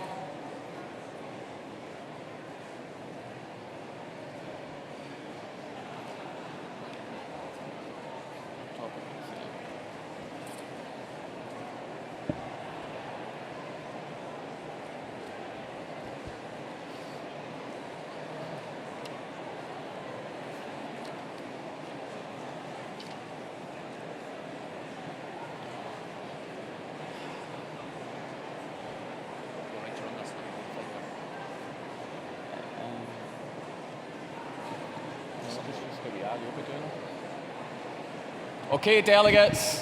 Shh. Well, that was quite good, actually. Okay, delegates. Resolution 18 on the EU referendum to be moved. The resolution to be moved by Humza Yousaf, MSP, and seconded by Stephen Gethins, MP.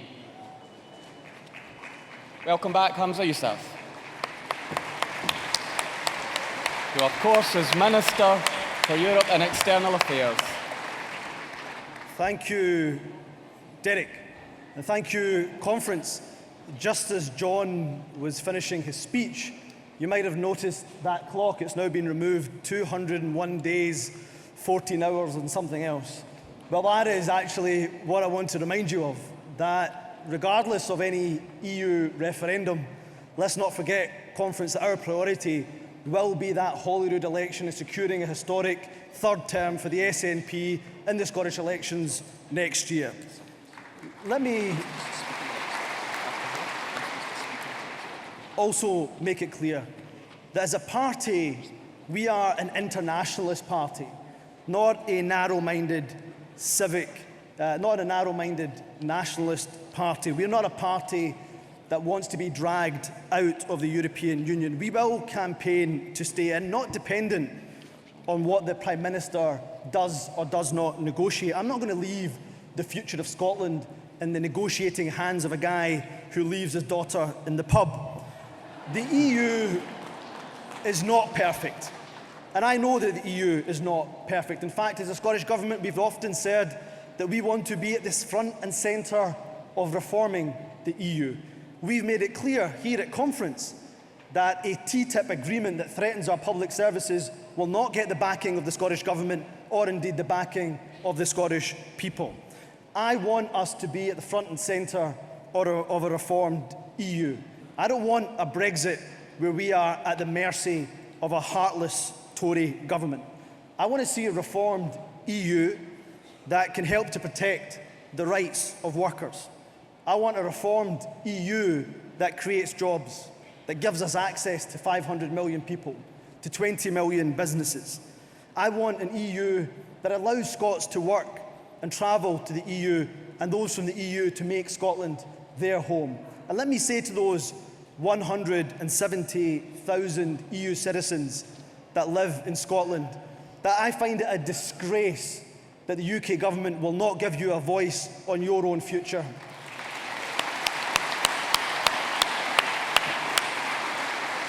And let me also say to those EU citizens, those 170,000 EU citizens, that Scotland is your home. Regardless of whatever xenophobia emanates from the UK government, Scotland is your home. Thank you for making Scotland your home as well.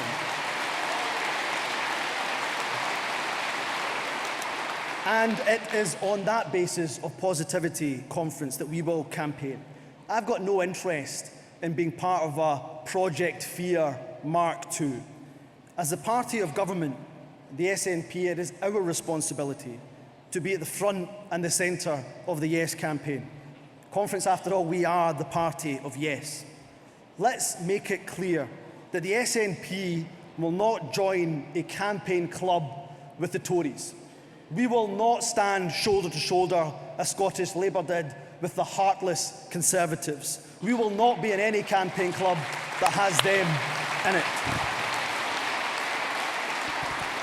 And we will not join a campaign with a divided Labour Party who don't even have a unified position on Europe, who do more flip-flops than the proverbial Olympic gymnast. We will have our own campaign here, an SNP campaign for a positive and a reformed Europe. Our Yes campaign will not just be positive, it will be grassroots, it will be upbeat, and it will call for a better, reformed, a greener, a fairer and a more social Europe that works for the betterment of the many and not for the few. So conference, please back this motion. Please ensure that we're at the front and the centre of a campaign for a better Europe, because not only does Scotland need and want to be part of the EU, but the EU needs Scotland to be that voice of progression, to be a social voice within the European Union. Thank you very much.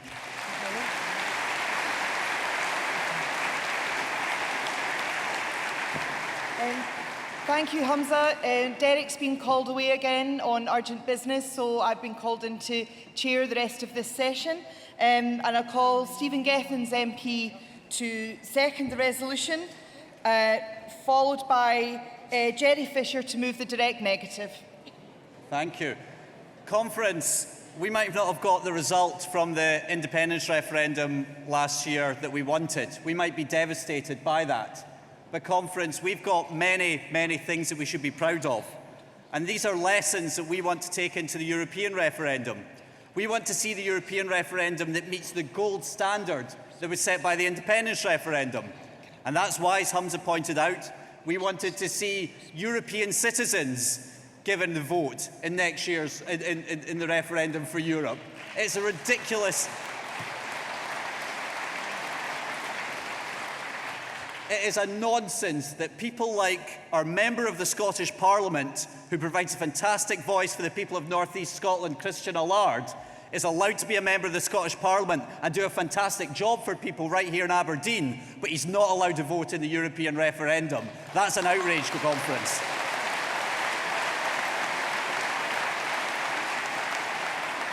What was also an outrage was the way that 16 and 17-year-olds, regardless of how they voted, enlivened and enriched our independence referendum. And it's the 16 and 17-year-olds who've been deprived a vote in the European referendum who are the ones that will be most affected by the outcome of this referendum. They need their voice heard as well. Delegates, we need to fight hard. This will not be easy. Nobody needs to tell the people of Scotland about just how well the Tories can go about losing friends, sympathy and influence. But that's just what the Europeans are learning right now as they go around Europe trying to get a deal for the United Kingdom. There is no worse advocate for people across these islands than the Conservative government. And I'll say this finally, and I say this to everybody involved in the Yes campaign. What we need more than anything else is a positive campaign, a positive vision for the future of Scotland in Europe and a positive vision for the European Union. So I appeal beyond this conference hall today. We need a positive vision. We don't need the scare stories anymore. They didn't work here and they won't work in the future. We want a positive campaign and a yes vote in the European referendum, and I beg you to move.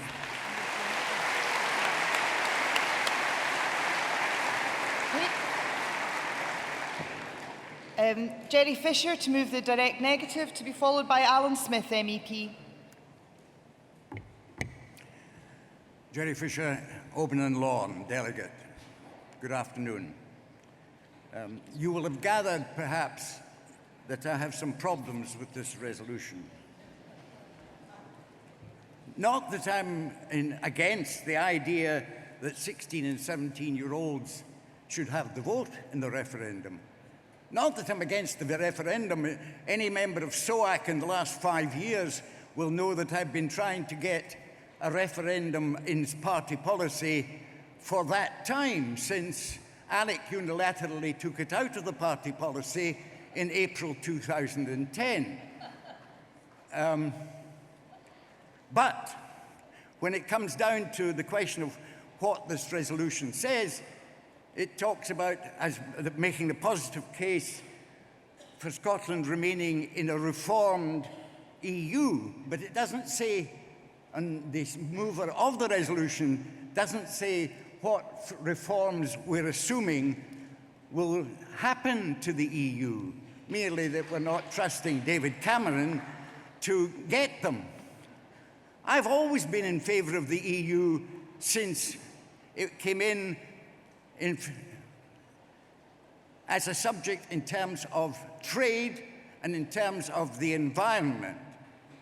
I've always been in favour of that because Scotland didn't have sovereignty over trade with other nations. No country has sovereignty over its trade with other nations. It demands an agreement between countries. So no country has sovereignty over trade, and certainly no country has sovereignty over the environment, which is, in fact, everyone is involved in the environment. But I have worked for 46 years in this party on the basis that we, as a party, stood for demanding the resurgence, the reintegration of Scotland, subject only to the sovereign will of the Scottish people. That was the basis on which we went to the referendum last year, that it was the sovereign will of the Scottish people that should rule this country. And in practice, that does mean, I'm afraid, that we have to talk about getting the sovereign will of the Scottish people back from the EU. I don't believe that's going to happen. There is no way that Scotland retaining its sovereignty ties in with the project, which is to create a union of the states of Europe, political, social, and economical union. Now, you can say that it's in Scotland's interests, but that's the secondary aim of this party. The primary aim of this party is to gain again, after 300-odd years, the sovereign will of the Scottish people will govern this country and everything that it does. And there is no way that that aim is compatible with giving up those rights to the EU of moving from a union in which we have 10% of the vote to another union where we have 2% of the vote. I move the direct negative. Thank you, Jerry, and thank you for keeping to time very successfully. Next, Alan Smith, MEP, to speak in favour of the resolution, to be followed by Christian Allard, MSP. Susan, thanks very much indeed. We're having a great conference. We're in a good mood. We've got so many talented speeches. We've had some great speeches today with Humza, with Stephen, with Murray Black. I was a bright young thing once. I was when I was elected in 2004. Now look at it. I opened the fridge the other day and I caught sight of an old man looking back at me. When did that happen? And what am I doing wearing a captain's hat? And it was all right. It was, as it turned out, a box of fish fingers. But in the 11.5 years that I have been representing Scotland and representing you in the European Parliament, I am more convinced than ever I was that the best future for Scotland, the best future for the people of Scotland, will be delivered by an independent Scotland.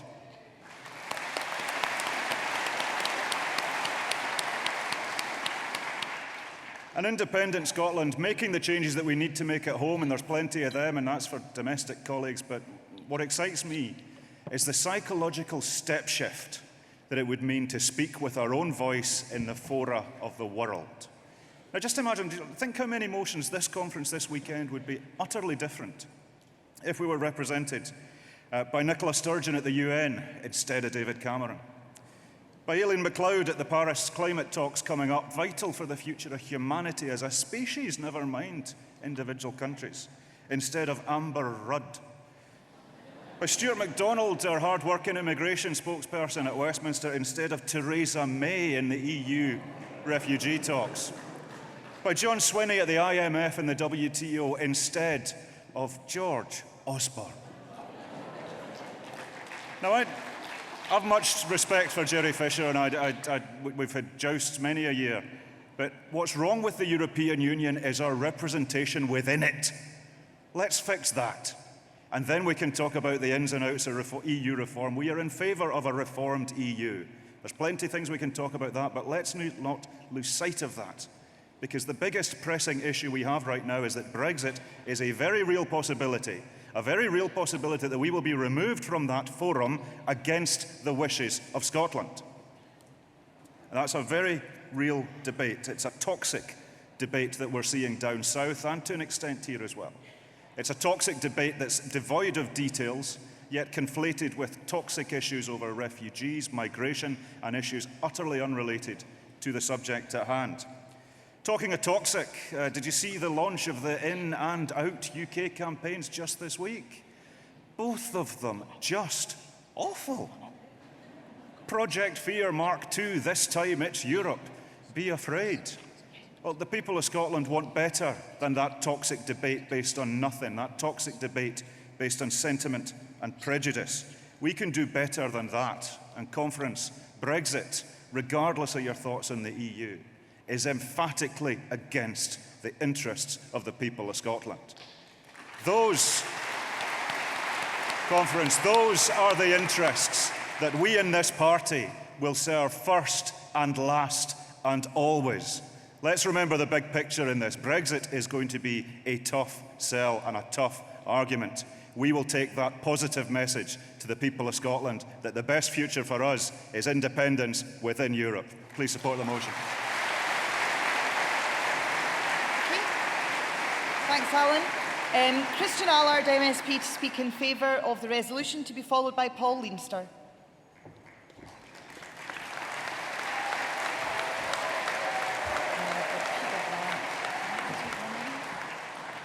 Bonjour, conference. Fit like today. Welcome to Aberdeen. Yeah, allez les Bleus, Jerry, you are absolutely right. I will support the two blue teams this weekend. Because, of course, allez la France against the All Black. And we've got, of course, Scotland, who's going to reach the semi-final. We need to do it, and it's very important.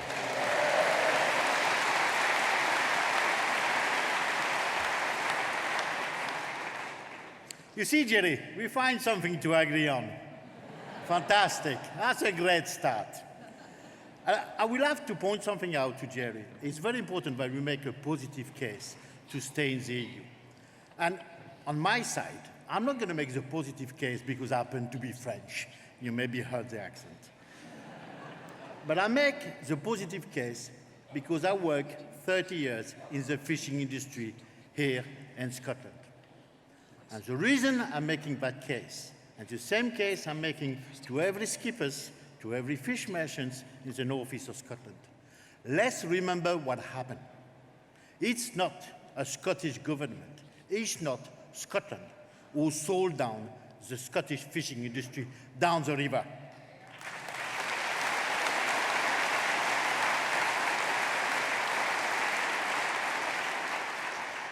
It's not somebody in Scotland who said that our Scottish fishermen were expendable. Let's remember who said it. It was Westminster.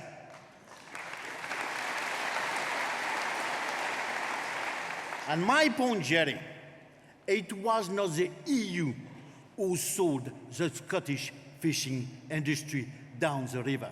Let's stop this myth that somehow, the EU did that. They didn't do anything of the kind. It's Westminster who did it. It's Westminster who represents us in Europe. This is the reason we need to have a positive case to stay in Europe. And of course,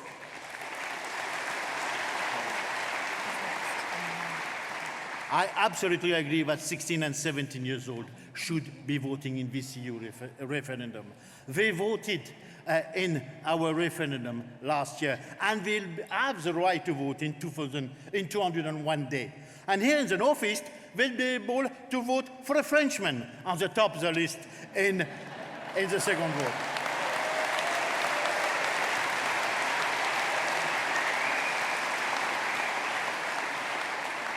And think about it, that message that we give us in the SNP, this fantastic party that we are, this inclusive party that we have.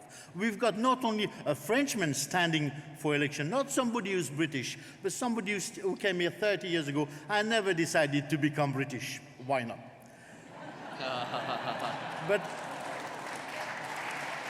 But also, we've got 16 and 17 years old who are going to be able to vote, and I will be able to vote, like the 100 and so thousand people living in Scotland. And we should cherish this. It's so, so important. And believe you me, since Mr. Cameron decided to have an EU referendum, I hear a lot of voices from the rest of the UK, and I was surprised. I was taken back by it. A lot of people, just like in Scotland, cannot understand why 1.5 million EU citizens resident in the UK don't have a voice to know if they can stay in this country, if they can live in this country, if they can contribute to the UK. So, could you finish up now, Christian? Finish up. So if anybody asks you why you should vote for a positive and to stay in the EU, if anybody asks you why 16 and 17 years old, or if EU residents living here should vote, tell them it's a Frenchman who told you.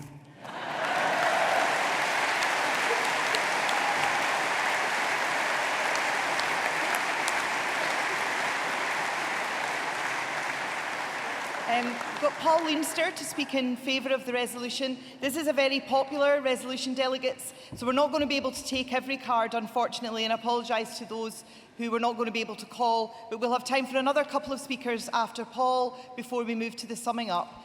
So Paul and then Peter Grant, MP. Thank you, Convener. I strongly support everything that this resolution says, and I would urge delegates to vote in favour of it. But I want to just focus particularly on the issue of extending the franchise to 16 and 17-year-olds. During the course of the EU referendum debate, there's going to be a huge amount of talk about the economic benefits of being part of the EU. And of course, this is fundamentally important to our membership. But it's also important to remember the educational opportunities that EU membership brings for young people. I'm quite a good example of someone who fully benefited as a young person from these opportunities. When I was in 6th year, I participated in an EU-wide educational visit to the European Parliament in Strasbourg. I met young people from all over Europe, and this trip helped spark my interest in politics at a relatively young age. The programme runs constantly and opens up the European Parliament to thousands of young people every year, giving them the opportunity to learn how the EU works, to meet and question figures within the institutions, and just to meet other young people who live throughout the EU, who they have a lot in common with. When I finished school, I went on to study languages at Glasgow University, and through this I took part in the Erasmus programme, which, for those who are not familiar with it, is an EU-wide scheme which allows students to spend a year studying in another EU member state. And I was just told before I came on stage that it was our very own Winnie Ewing who first started this programme when she was an MEP. The Erasmus programme is fully funded and provides generous universal grants to students wishing to participate, meaning that, much like going to university in Scotland, the programme is free and open to all, regardless of your background or your financial situation. And in the grand scheme of the European project, Erasmus and similar programmes are a drop in the ocean. But for those who take part in them, they're life-changing, worthwhile and hugely enjoyable. Why should this Tory government deprive people of 16 and 17 of having a say over whether or not these opportunities should be taken away from them? We are an outward-looking internationalist party, and we should be doing all that we can to encourage young people to travel, learn, experience other cultures. By dragging us out the EU, UKIP and a large section of the Tory party want to turn inwards, narrow minds and limit opportunities for cultural education. In the SNP, we need to stand united against this. Again, I would urge you to support this resolution. Thank you.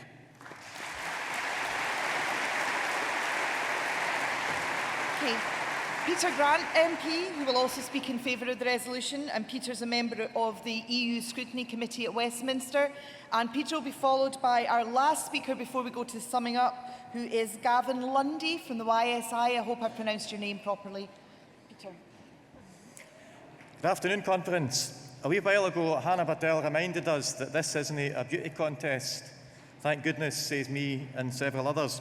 But while it's entirely up to you whether you want to give marks out of 10 to the various physiognomies that appear on the big screens on either side of the hall, I can tell you the view where I'm standing right now is infinitely better than the view that faces me every other time I get up on my feet to speak these days.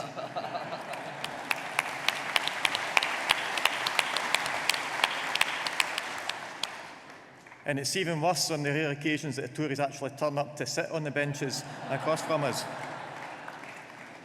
Conference, unless something utterly spectacular happens at Westminster, there is going to be a referendum that could lead to Scotland leaving the European Union. Given that fact, it is up to this party to make sure that that referendum is a fair one, because nobody else at Westminster is all that interested in fair referendums, as you maybe noticed not that long ago. And the kind of things that we've spoken about,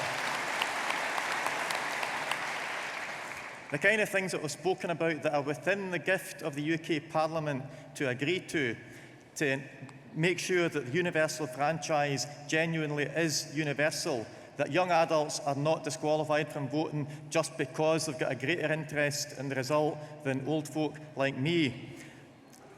It's in our interests, it's in the interests of everybody to make sure that the same 170,000 residents of our nation who were scaremongered into voting no last year because they were told if Scotland's independent, you will lose your right to live and work in the United Kingdom, they are now facing not only a referendum that could remove us from the European Union, but they are being denied the right to take part in that referendum. It is utterly and totally shameful, and I'll tell you the reason for the different approach from the UK Parliament. It's because while our nation and our party regards these 170,000 people as a welcome and valuable addition to our society, the Conservative government treat them as nothing other than troublesome immigrants that we would much rather weren't here in the first place.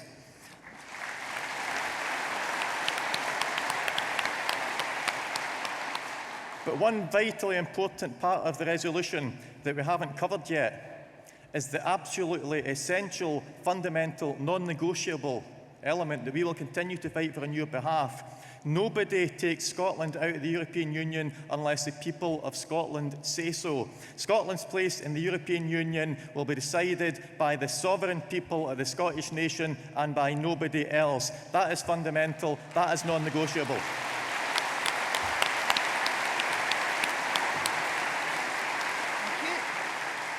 Okay, Gavin Lundy, who will also speak in support of the resolution, and then Jerry Fisher to sum up for the direct negative. And Gavin's a first-time speaker at conference.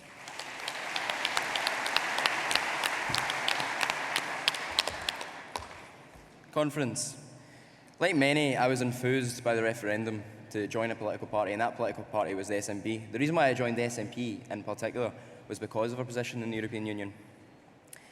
And I'd ask you, Conference, to put the same drive, energy and debate into this referendum in 2017, because that's the only way we can keep Scotland a vibrant democracy. However, we've been told by Tories in Westminster that 16 and 17-year-olds votes don't count and they shouldn't be given the vote at all. And we've also been told that European citizens who already live in Scotland will not get the vote. So both of these groups are the groups that are going to be affected by this decision the most. And I think it's absolutely disgusting that those two groups cannot get a vote in this referendum.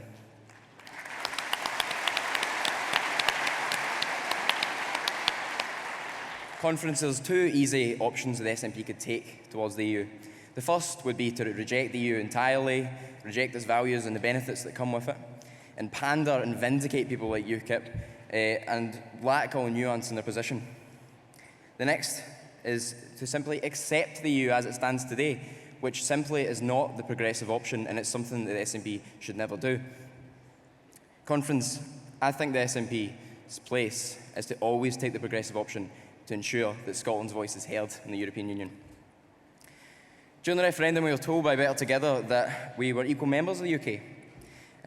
How unjust would it be if Scotland's human rights, and I mean, yes, human rights, and its economic prosperity was put at risk by a government we didn't vote for at Westminster and by public opinion in the UK? Conference, Scotland should always strive to be an active international member of the world community. And only through the EU can we do this. We do this with the EU, we can help the refugees in Syria by helping to do our bit to end that crisis with Scotland's voice in the European Union. We can invest in the poorer economies of Eastern Europe and have that benefit somewhere down the line. And finally, we can put Scotland's, our greatest assets, our whisky and our salmon, across the world by using the EU's trade. Because and I'm sure you'll agree with me, Conference, that Scotland's produce deserves to be at the very top of what the world has to offer. So, Conference, choosing to sign up to this campaign would be the progressive option for the SNP members to take. And also, as Conference, I'd urge you to always campaign in 2017 on your own terms and never campaign alongside Tories.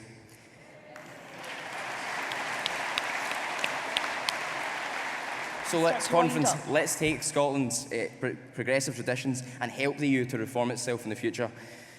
Conference, I ask you to imagine a better Europe so that we can imagine a better Scotland. Please support the motion. Thank you.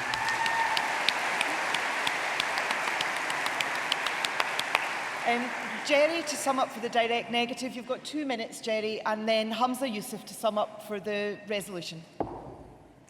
2 minutes. No new business. Christian Allard made a point that it wasn't the EU that caused the death of the Scottish fishing industry.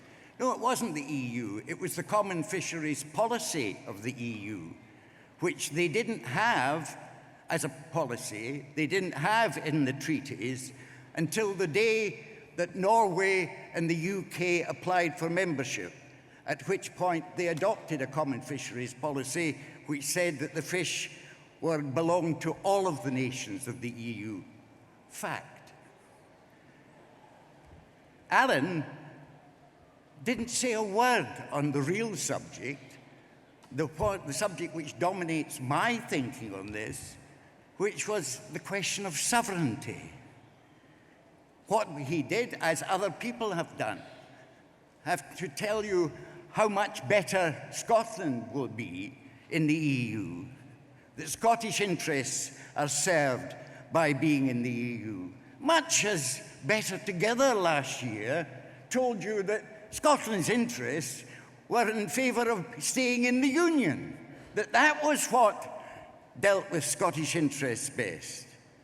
Now, as I say, this party is based on a constitution and rules, and the aims of this party are quite clear. First of all, independence for Scotland, the re-establishment of the sovereign will of the Scottish people to decide how things are done in Scotland. And secondly, because we couldn't exist and fight elections on a policy of the Constitution and nothing else, the furtherance of all Scottish interests. But that's the secondary aim. The primary aim is for independence. That's why I joined the party. That's why most of you joined the party. And there is no way that you can have an independent Scotland within the EU as it presently stands.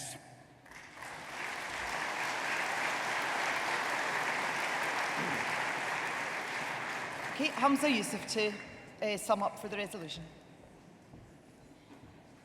You know, I've never had a Jerry Fisher direct negative. It feels like my conference experience is complete. But I do respect Jerry and the points that he makes, but he's fundamentally wrong for a number of reasons. First of all, to compare the arguments of sovereignty with those at the Better Together camp made to us during last year's referendum is base and it's simplistic, because we will have a referendum, and there the Scottish people can and have the opportunity to reassert their sovereignty with independence within Europe. But the points I want to make in the minute and a half I have left are this. Firstly, that we do believe in reform. And Jerry, I'm amazed that you've read every document in the SNP under the sun, but you haven't seen 28 pages of our EU reform agenda. So we do want reform within Europe. But the second point is this, is that Scotland leads progressive voices within Europe. When the refugee crisis happens and is happening, we have been at the forefront of saying that the European Union must take refugees across the continent. When it's come to the Greek economic crisis, I was proud that it was our First Minister who was the very first European leader to say that there should be cancellation of Greek debt, and then others followed after that. When workers' rights are being assaulted by Conservatives, I'm proud that it's the Scottish National Party and the Scottish Government that lead Europe in the social protection of workers' rights. So we are a compassionate voice in Europe, we're a social just voice in Europe, and we're a voice that believes in the protection of rights for workers. Not only does Scotland want to be in the EU, but the EU needs a progressive Scotland to maintain a progressive social Europe. And in that, let's vote for the motion, vote against the direct negative. I believe in independence in Europe. I hope you do too.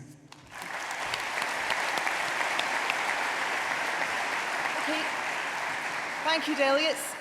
We'll move to the vote now. It's a straightforward vote either for or against the resolution.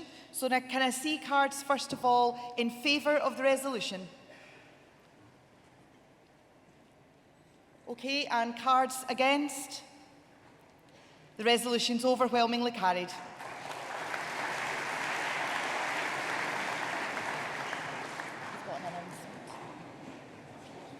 Okay, two remaining resolutions. Resolution 19, to be moved by a return. Welcome back, Hamza Youssef, to be seconded by Patrick Grady.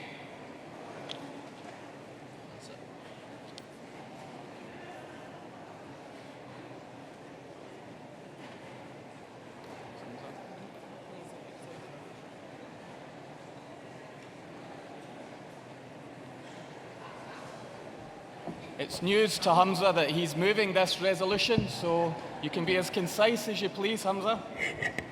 Yes, I will be precise. I'm delighted, although surprised, to be moving this motion. I know I'm delighted, and I'm especially delighted that I have my colleagues Patrick Grady and Dr. Lisa Cameron as part of the Westminster team to ensure that the voice of international development is Delegates, heard there. hang on, Hamza. Well. Delegates, shh. Hamza. Thank you. On the issue of the Sustainable Development Goals, I have a number of jobs as a Minister for Europe and International Development, but some of the proudest work I do is in the arena of international development. I have conference simply the best job in government. I get to sell Scotland right across the world. I get to sell it on trade, I get to sell it on investment, but most often I'm asked, what do I want Scotland to be known for? And while I'm proud of Scotland being known for many things, it's Iron Brew, it's Tunnock's tea cakes, that Loch Ness Monster, and having a fantastic football club, Celtic. What I really want Scotland above anything else is to be known for its compassion. I want Scotland not to be known for its military might. I don't want Scotland to be known for its economic greatness, as good as that is. I want Scotland to be known as the most compassionate country in the world. And so when I travel to Malawi or Zambia, Pakistan or Bangladesh, and I see some of the work that the kind-hearted, generous Scots, some of you, of course, amongst that, who do that good work, this is not just about providing energy or education in its own right. There's a human story behind every single one of these. I met a woman in Malawi, Iman was her name, from the Malanje Mountains, who for the first time was the first woman in her village to give birth under a light bulb, not in a room of darkness. In the 21st century, but because she was able to do that, Now many other women have now got a safer birth and being able to give a safer birth, and child mortality is decreasing. When I look at projects like that, I get proud of the contribution that Scotland has made. And what about the UK government? How it chooses to spend its international development budget? What a shame that it chooses to spend a portion of that in terms of security and military aid overseas. What a shame that is.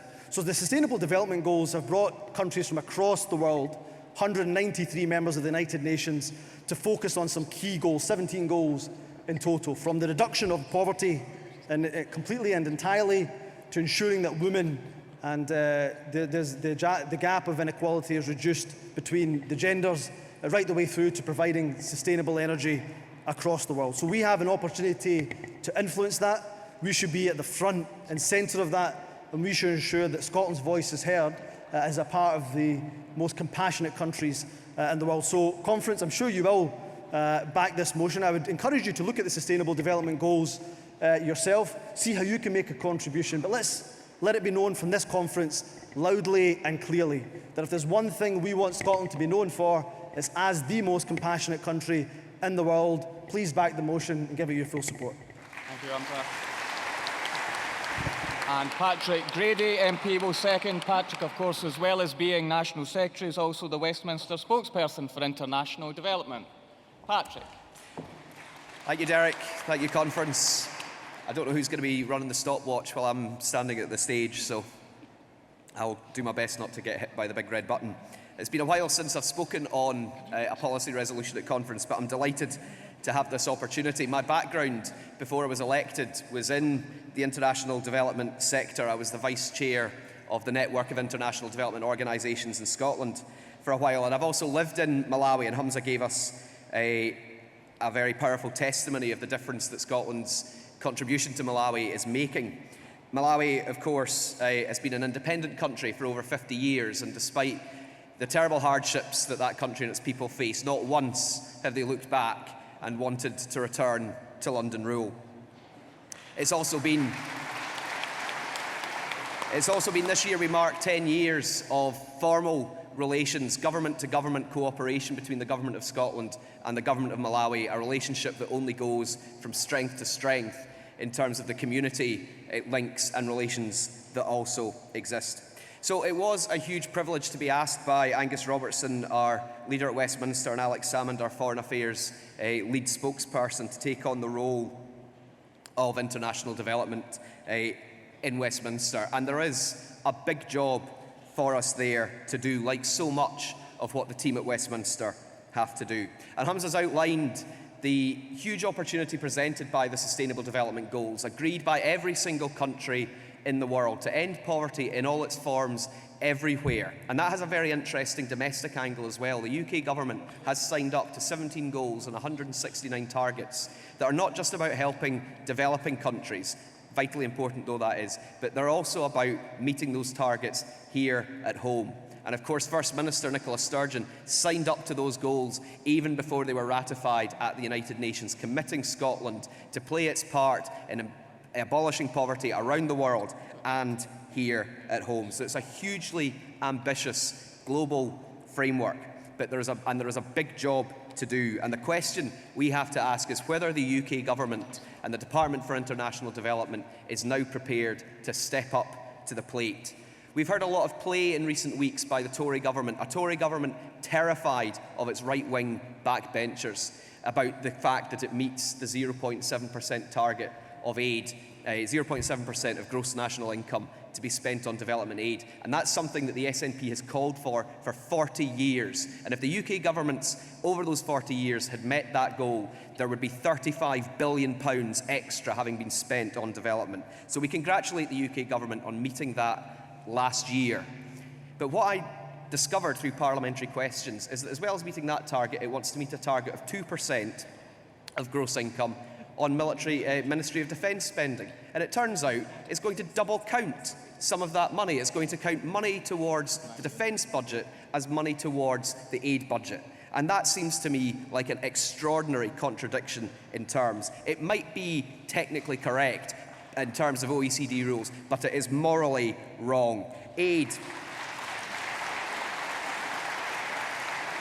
Aid must be spent on humanitarian need and not partisan political interests. So the team at Westminster, myself, Dr. That's Lisa nearly Cameron, time, Patrick. Dr. Lisa Cameron, who's in Geneva chairing an IPU summit on the IDGs, will keep holding the UK government to account. We'll work with Hamza and Fiona, the team here in Scotland, to promote Scotland's progressive vision, hold the UK government to account and build a peaceful world free of poverty. Please support the motion.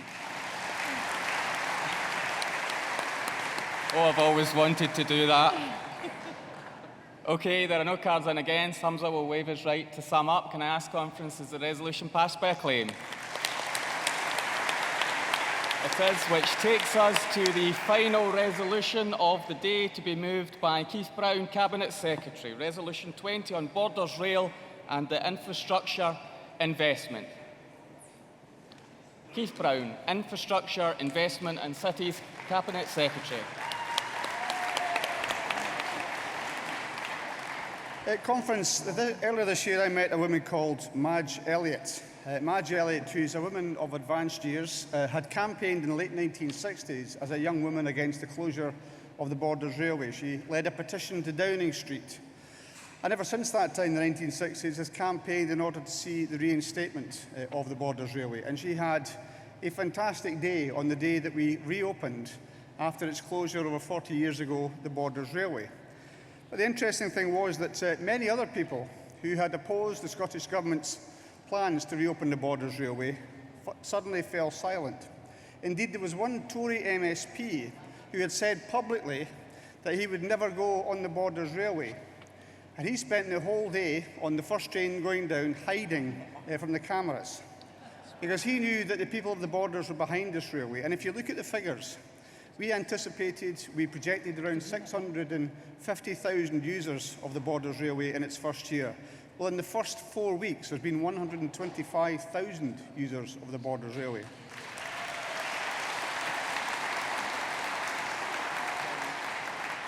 Now, I mention that because Madge Elliott had seen the decision of a remote Westminster government taking the decision to close a vital railway. And she had lived long enough and campaigned to make sure she saw a Scottish Government reverse that decision. So Madge Elliott, many other people, Christine Graham sitting here as well, people like Petra Bieberbach, many others who campaigned, Tricia Marwick, who's not here today, also campaigned for that, who campaigned for many years. It's surprising how many women led that campaign to reinstate the Borders Railway as well. And one man, just to mention, who was not only key, supported my decision proposing that we should spend the money to reopen it, was Alex Salmond.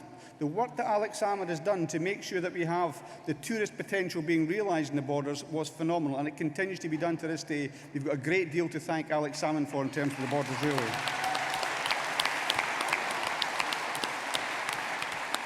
At conference, I mentioned earlier on about some of the other projects that we are doing in infrastructure. I mentioned the A9. We are the first government to both commit to dualling it and actually now to start dualling it. The A96, which has been mentioned as well, another £3 billion project. Also the Forth Road crossing, talked about in the McConnell years, if you remember, when the estimated price was about £5 billion and Gordon Brown was going to help out with the cash. Well, of course, we got no help, and through the work of John Swinney, we managed to get the cost of that down to about £1.35 billion, but talked about for many years, and yet it's this government that's actually delivering. And actually, if there's anybody here from Murray, they'll know of a little-known project called the Mastodloch Bypass. And I mention that because people in Murray have been campaigning for 50 years for that bypass, and the only time when it was delivered by the Scottish Government.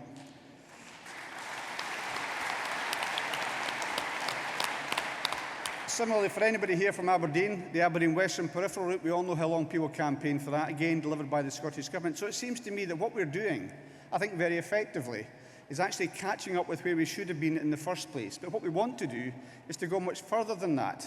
And as the motion says, we are having our capital budgets cut, which is exactly the wrong thing to do at this time of the economic cycle. And what really surprises me is when you can get a Labour Party that's happy to go along with the cuts to these capital budgets of the Scottish Government. In fact, if you go to the Scottish Parliament, they glory in the cuts that we get to our budget. And I'm not overstating that point. But at the same time, their official position now is they want to spend £100 billion on nuclear bombs that they say they will never use. That is deeply immoral. But we've got so much that we need to do with that money. So we do have a situation, Conference, where we want to not just bring our standards of connectivity, whether it's railways, whether it's our airports, whether it's our roads, whether it's our broadband, up to the standard that we've got every right to expect in a modern, developed European economy. And we're doing that by starting to redress some of the problems in the past, the lack of investment in the A9, the lack of investment in the Aberdeen Western Peripheral Route, the lack of investment properly in broadband. But what would be far better to do is to make sure we can go to the next stage. So we've got better infrastructure than anybody else. And the only way that we can do that is to make sure that we get our due amount, as John Swinney said earlier on during the fiscal framework, to make sure we get the amount that we need to do to take things further. I think we have shown over the last 7-8 years with the money that we've spent on our infrastructure and also the jobs that we've created in the process of doing that, which has been vital to many people. If you think of the apprenticeships and the professional qualifications, one young man I spoke to had done his entire apprenticeship on the Forth Road Bridge. The vital difference these projects have made to people's lives. We want to do more of that, and we want to get Scotland's infrastructure up to the best in the world, alongside Switzerland and other top-notch countries. Obviously, we can do that much more effectively with independence, but in the meantime, we have to make sure that we use every penny we can, and John Swinney's doing a fantastic job in this, as is this other guy, Mackay, who's now doing the transport job, I think. He's not been too ideal, as you heard earlier on from his announcement of the 2 new ferries for Ferguson Shipyard. We are looking after jobs in Scotland. Please support this motion.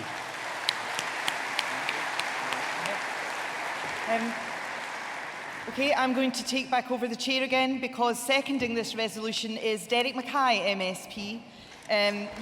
Transport Minister. You've got 3 minutes, Derek. Thank you, Susan, and I'll do what I can within those 3 minutes. And I'm delighted to follow the Cabinet Secretary, whose job, of course, in terms of transport, that I have taken. And I thought, Keith, you were a fantastic Transport Minister for Scotland, and I have inherited a fantastic record from you. But I've been able to make some decisions as Transport Minister myself, and this resolution allows me the opportunity to talk about it. Just over the last couple of weeks, I've made a couple of announcements, and one for me is quite symbolic of how the Scottish Government treats Scotland and how the UK Government treats Scotland. I'm bringing forward a programme to fit tanks to the trains, so no longer is the effluent, the human waste from our trains spilled on the tracks of Scotland. And the reason I'm doing that is it's unacceptable for our staff working on the railways to deal with that mess and to work in that mess and for it to be there in stations. So it will be the case that trains that are responsible to me will be cleaner in a very short period of time, but those that are responsible to the UK Government that run through Scotland will still be ditching their effluent in Scotland. Doesn't that say everything about the attitudes between the Scottish Government and the Westminster Government? And I hope I get extra time for applause, convener. And I've also inherited an active travel budget, walking and cycling, so important for the health and well-being of our nation, at record levels. And even though the UK Government cut our budget, I have matched, indeed surpassed, the spending on active travel for this financial year, despite the cuts from the UK Government, important for the health and well-being of our nation.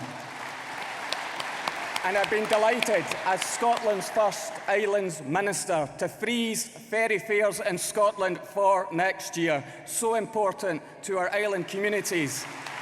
To extend the air discount scheme, the subsidy from 40% to 50% to tackle the high airfares that people endure. And a very proud decision to award the contract to Ferguson's for the 2 new vessels that will strengthen the ferry fleet of Scotland.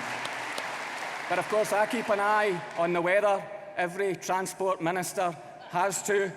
And I can tell you, we've also got more gritters than ever before, and they are bigger and they are better to prepare for our winter resilience.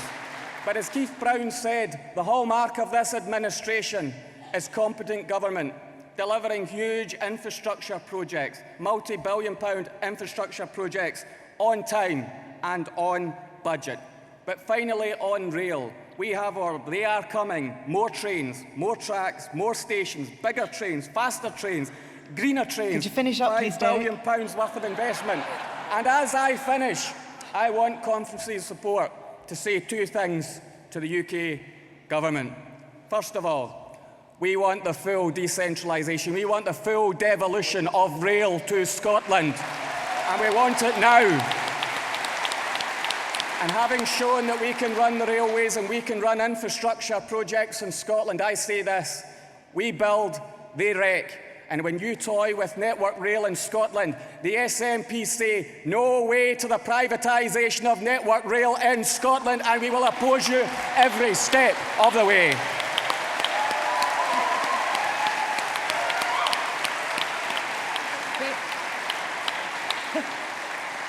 Thank you, Derek.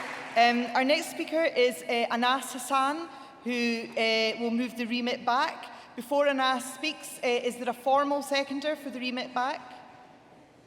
OK, you've got a formal seconder, Anas Hassan, and he'll be followed by Callum Kerr MP. Good afternoon, conference. You saw my blue suede shoes yesterday. Today, I've completed the jigsaw. I've got a saltire blue suit on, so hopefully I'm putting on a good show this afternoon for you. On the main business of transport, however, unfortunately I've had to remit back. I love the resolution. I think it's excellent. I think the Borders Railway is fantastic. But I haven't seen anything specific within the resolution as such. Now, I do sympathise with the SNP because I do believe that we've been a very pragmatic political party in government since 2007. We've always used pragmatism to deliver for Scotland. And of course, we have operated in the last few years within an environment of austerity from a very negative UK government.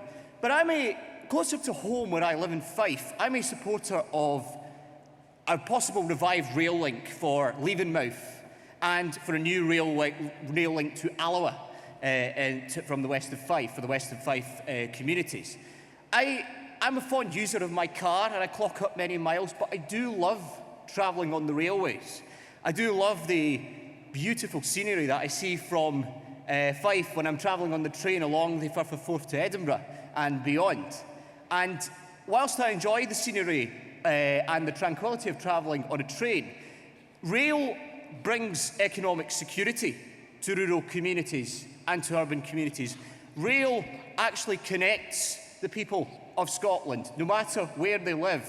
Unfortunately, it seems to be that if you live within an urban area, your chances of connectivity on whether it's rail or bus seems to be better than if you are actually in a rural area as such. So the key here is equality, is to actually provide equality to everybody in Scotland when it comes to getting mobile, especially for those who don't actually have a car or who have to actually have no option but to resort to using a car to travel.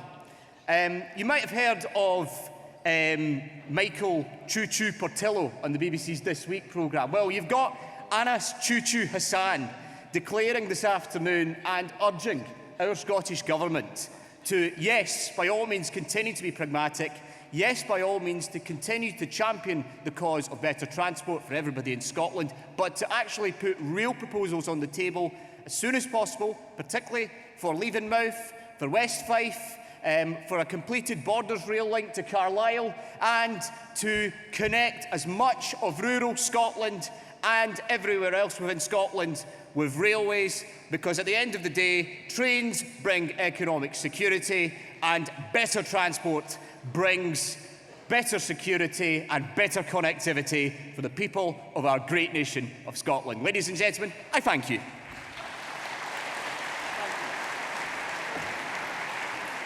Okay, thank you. Our next speaker is Callum Kerr, MP, who will speak for the resolution. Just before we take Callum, though, just for information for delegates on the use of remit back, if you actually agree with the policy, the remit back act isn't really appropriate and you shouldn't really be moving a remit back if you agree with the policy. If you want to add something to a motion, then an amendment is a more appropriate way to do that. And that's just something to make delegates aware of how remits back should be used. OK, Callum Kerr, and he'll be followed by Christine Graham, MSP, who'll also speak in favour of the resolution.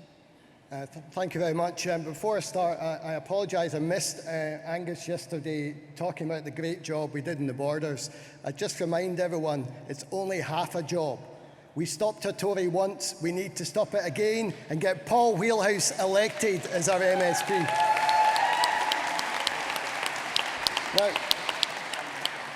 Conference, last month was a historic one for the Scottish Borders. I mean, after 47 years, we got our railway back. That's more years than I've been on this planet. The new line from Edinburgh to Tweedbank has already been an unqualified success. In the first month, more than 125,000 passengers travelled on the line. There are now 192 services a week linking my constituency to the Central Belt, and that's 192 reasons for success. Delegates, the Borders Railway presents my region with huge opportunities. It will leverage economic growth, help create prosperity, encourage inward investment, and bring my stunning constituency closer to the rest of Scotland. In short, it is our biggest transport boost for generations. But it would not have been possible without the vision of the Scottish Government. The longest domestic railway to be built in the UK for more than 100 years. A £297 million project delivered on time, on budget, and with total conviction, something that our friends across the benches could learn from in Westminster. Now, hopefully in time, we will be able to take the line further on to Hawick and Carlisle and replacing the full Waverley line that was taken away 47 years ago. Conference, this is our SNP government in action, delivering with vision, delivering for people, delivering for Scotland. The more we can afford to invest in infrastructure, the better nation we can and will build. Now, of course, the Tory austerity programme means that we are constrained in what we can do. The Scottish Government's capital budget has fallen by a quarter in real terms over the last 5 years. But thanks to the determination of ministers and John Swinney's astute financial management, we are still able to provide a fantastic programme of infrastructure investments. And you heard about some of them today. The new Forth Crossing, more than £1.35 billion invested, coming in under budget. The new South Glasgow hospitals, £842 million.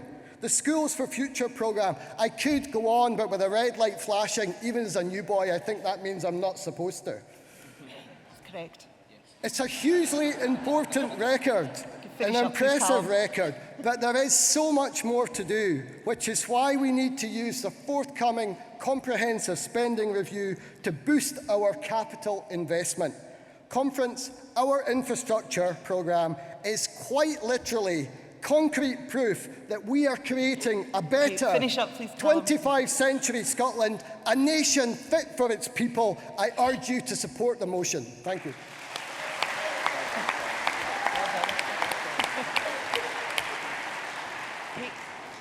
Christine Graham, MSP, to speak in favour of the resolution, and she'll be followed by Christina Hendry, who will be the last speaker in this debate before we move to the summing up. I have a huge smile on my face because I now have a railway through my constituency and Callum's constituency.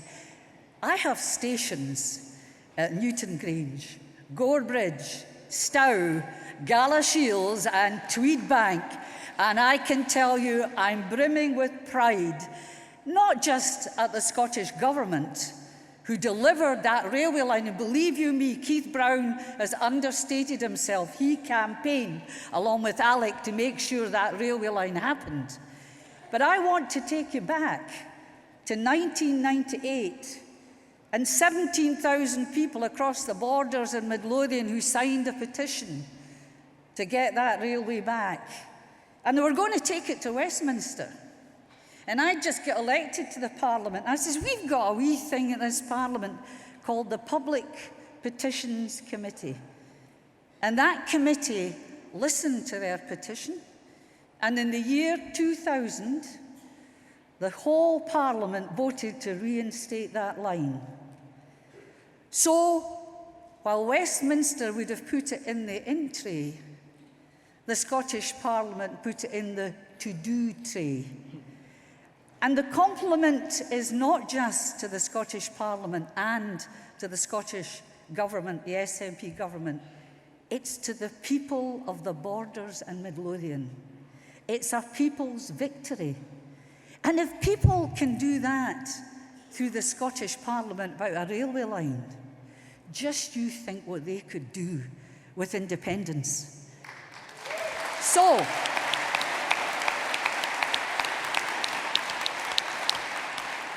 I've got 2 wee yellow lights. I don't know what that means.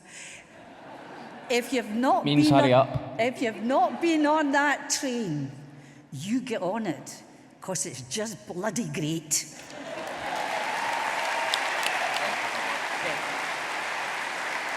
Thank you, Christine. Christina Hendry, and then we do actually have a wee bit more time than we thought, so Paul Wheelhouse, MSP, will be our last speaker after Christina, who is a first-time speaker at conference. Conference, it is an absolute pleasure to speak on an issue that is literally so close to home. I come from Hawick in the beautiful Scottish Borders. Up until last month, Hawick was the furthest town of its size from a railway in the United Kingdom. But 6 weeks ago, that all changed with the opening of the Border Railway from Edinburgh to Tweedbank. From other speakers, you've heard the facts and figures demonstrating the success of the railway so far. Now, I would like to tell you my personal experience. Firstly, as the SNP believes, it is a party for the whole of Scotland, and the whole of Scotland includes the Borders. Now, once again, the Borders feels it's connected to the rest of Scotland. I am from Hawick, but I study at the University of Stirling. My journey to and from university used to take 4.5 hours, but now, with the railway, it takes just 2.5 hours. It's also cheaper for me, as with my 16 to 25 rail card, I can use it the whole way down instead of having to get a train and then a bus. It's not just me that feels the success of the railway, though. I've spoken to many other students who feel it's so much easier to get home to the Borders and so much easier for their families to visit them at their universities and colleges. Secondly, the railway has put the Borders back on the map. I met a couple from America who were delighted that they were able to make it down from Edinburgh to the Borders so easily. They had a packed diary full of various activities, including many of the historical sites the Scottish Borders has to offer. More carriages have had to be put on to cope with the influx of people coming down to visit the Borders. Now, while I've talked about the results of the Borders Railway being so amazing, I don't want this route to be seen as a completed project. There is so much potential in restoring the old Waverley route by bringing the railway down through the rest of the Borders, including Hawick, where I live, and over the border to Carlisle.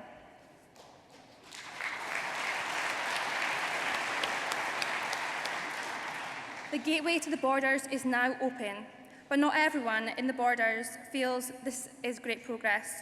Indeed, as Keith Brown said, my local MSP, John Lamont, claimed he would never use the Borders Railway. He actually has, because he was there on the opening day. So conference, my invitation to you today is to come and see for yourselves the Great Borders Railway. And while you're there, please do pop across to my constituency of Ettrick, Roxburgh and Berwickshire and help me campaign to elect Paul Wheelhouse, SNP, as a more progressive local representative to ensure continued positive developments for the Borders and for the rest of Scotland. I'll see you on the railway. Thank you.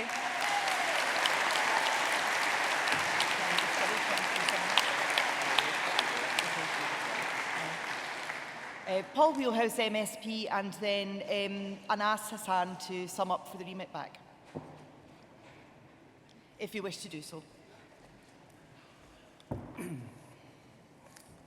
Thank you for allowing me the chance to speak. Conference, I thank all MSPs who voted for the Act that made the Borders Rail possible, our SNP, Transport Ministers and Cabinet Secretaries who persevered and delivered this now highly successful project, especially Stuart Stevenson and Keith Brown for sticking to their guns when others were opposing the project. But I do thank Dermot Mackay for his own personal strong interest in the project and ensuring that it finished with great success this summer.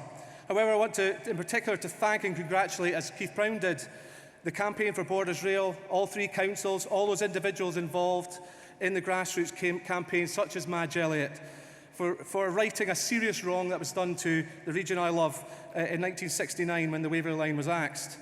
Friends, while the grassroots campaign had the support of many local politicians, Christine Graham, Councillor John Mitchell, and sometimes many others from opposition parties you should recognise, but the project faced hostile reception and sometimes misleading opposition from my Tory opponent John Lamont. He wasted thousands of pounds of taxpayers' money to undertake a survey to kill the project. Surely the only politician who wanted to kill £300 million worth of investment for his own constituency, to benefit his own constituents, just to get his coupon in the paper and for the oxygen of publicity. Well, the project has been so successful, as we have heard, that even my hapless Tory opponent, John Lamont, could not resist the urge to use the services on opening day. Keith suggested that John was hiding away on the train. Well, I can reveal that I did take some photographs, interesting photographs of that particular day, and John may feature in them. But he has, what a brass neck, saying he would never use the Galashiels Railway, as he dubbed it.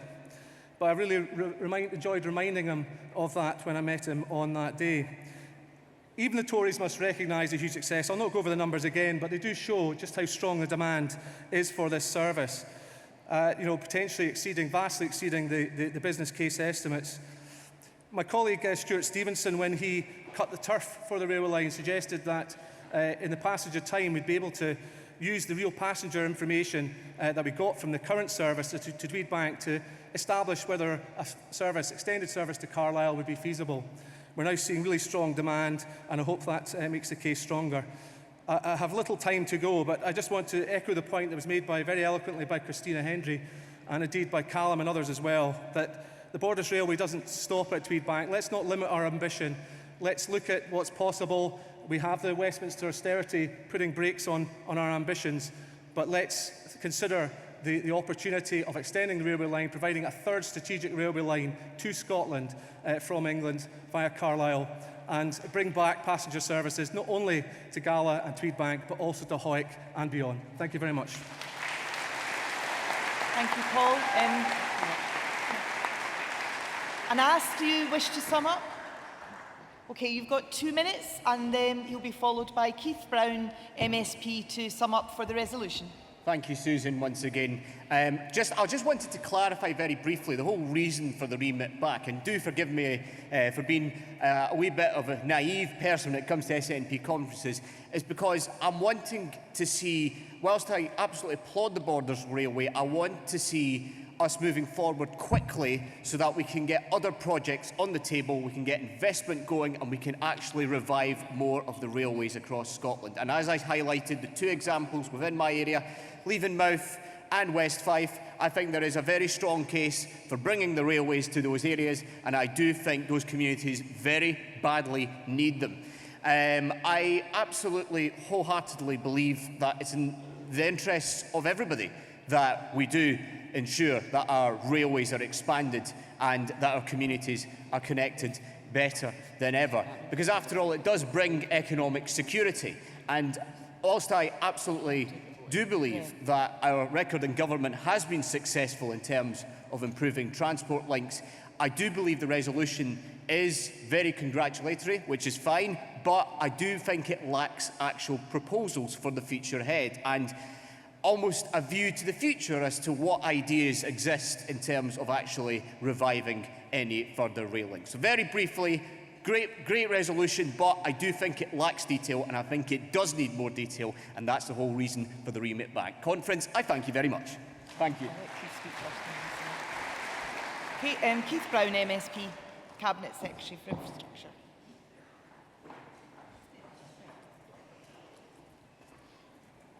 Conference, I was going to pass up the chance to respond, but I will say 2 things very quickly. I think the motion is quite right to acknowledge the work that was done on the Borders Railway by many people, the campaigners, only some of whom could be mentioned today. But this is a really fantastic achievement. And as some speakers have said, it's been done in the teeth both of opposition from unionist parties and slashed budgets. That's why it's worth us acknowledging this, and that's why I hope the motion will be passed.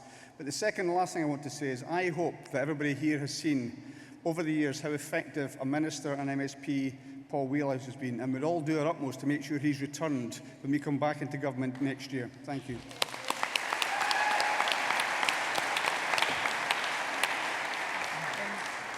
Thank you, Keith. OK, delegates, we'll move to the vote. Before we do so, just to clarify once again, if a remit back is successful, that means that a policy has not been approved. So if you wish to support a policy and for it to go forward, then it shouldn't be remitted back. But if you don't wish the policy to be approved, then that's what the remit back is for. Okay, just to clarify that. So we'll move to the vote. First of all, on the remit back, can I see in favour of the remit back? And those opposed to the remit back? OK, that's overwhelming. The remit back falls. On the resolution, can I see those in favour of the resolution? And those against? Resolution's passed, I think, unanimously. OK, thank you, Conference. Hand back over to Derek.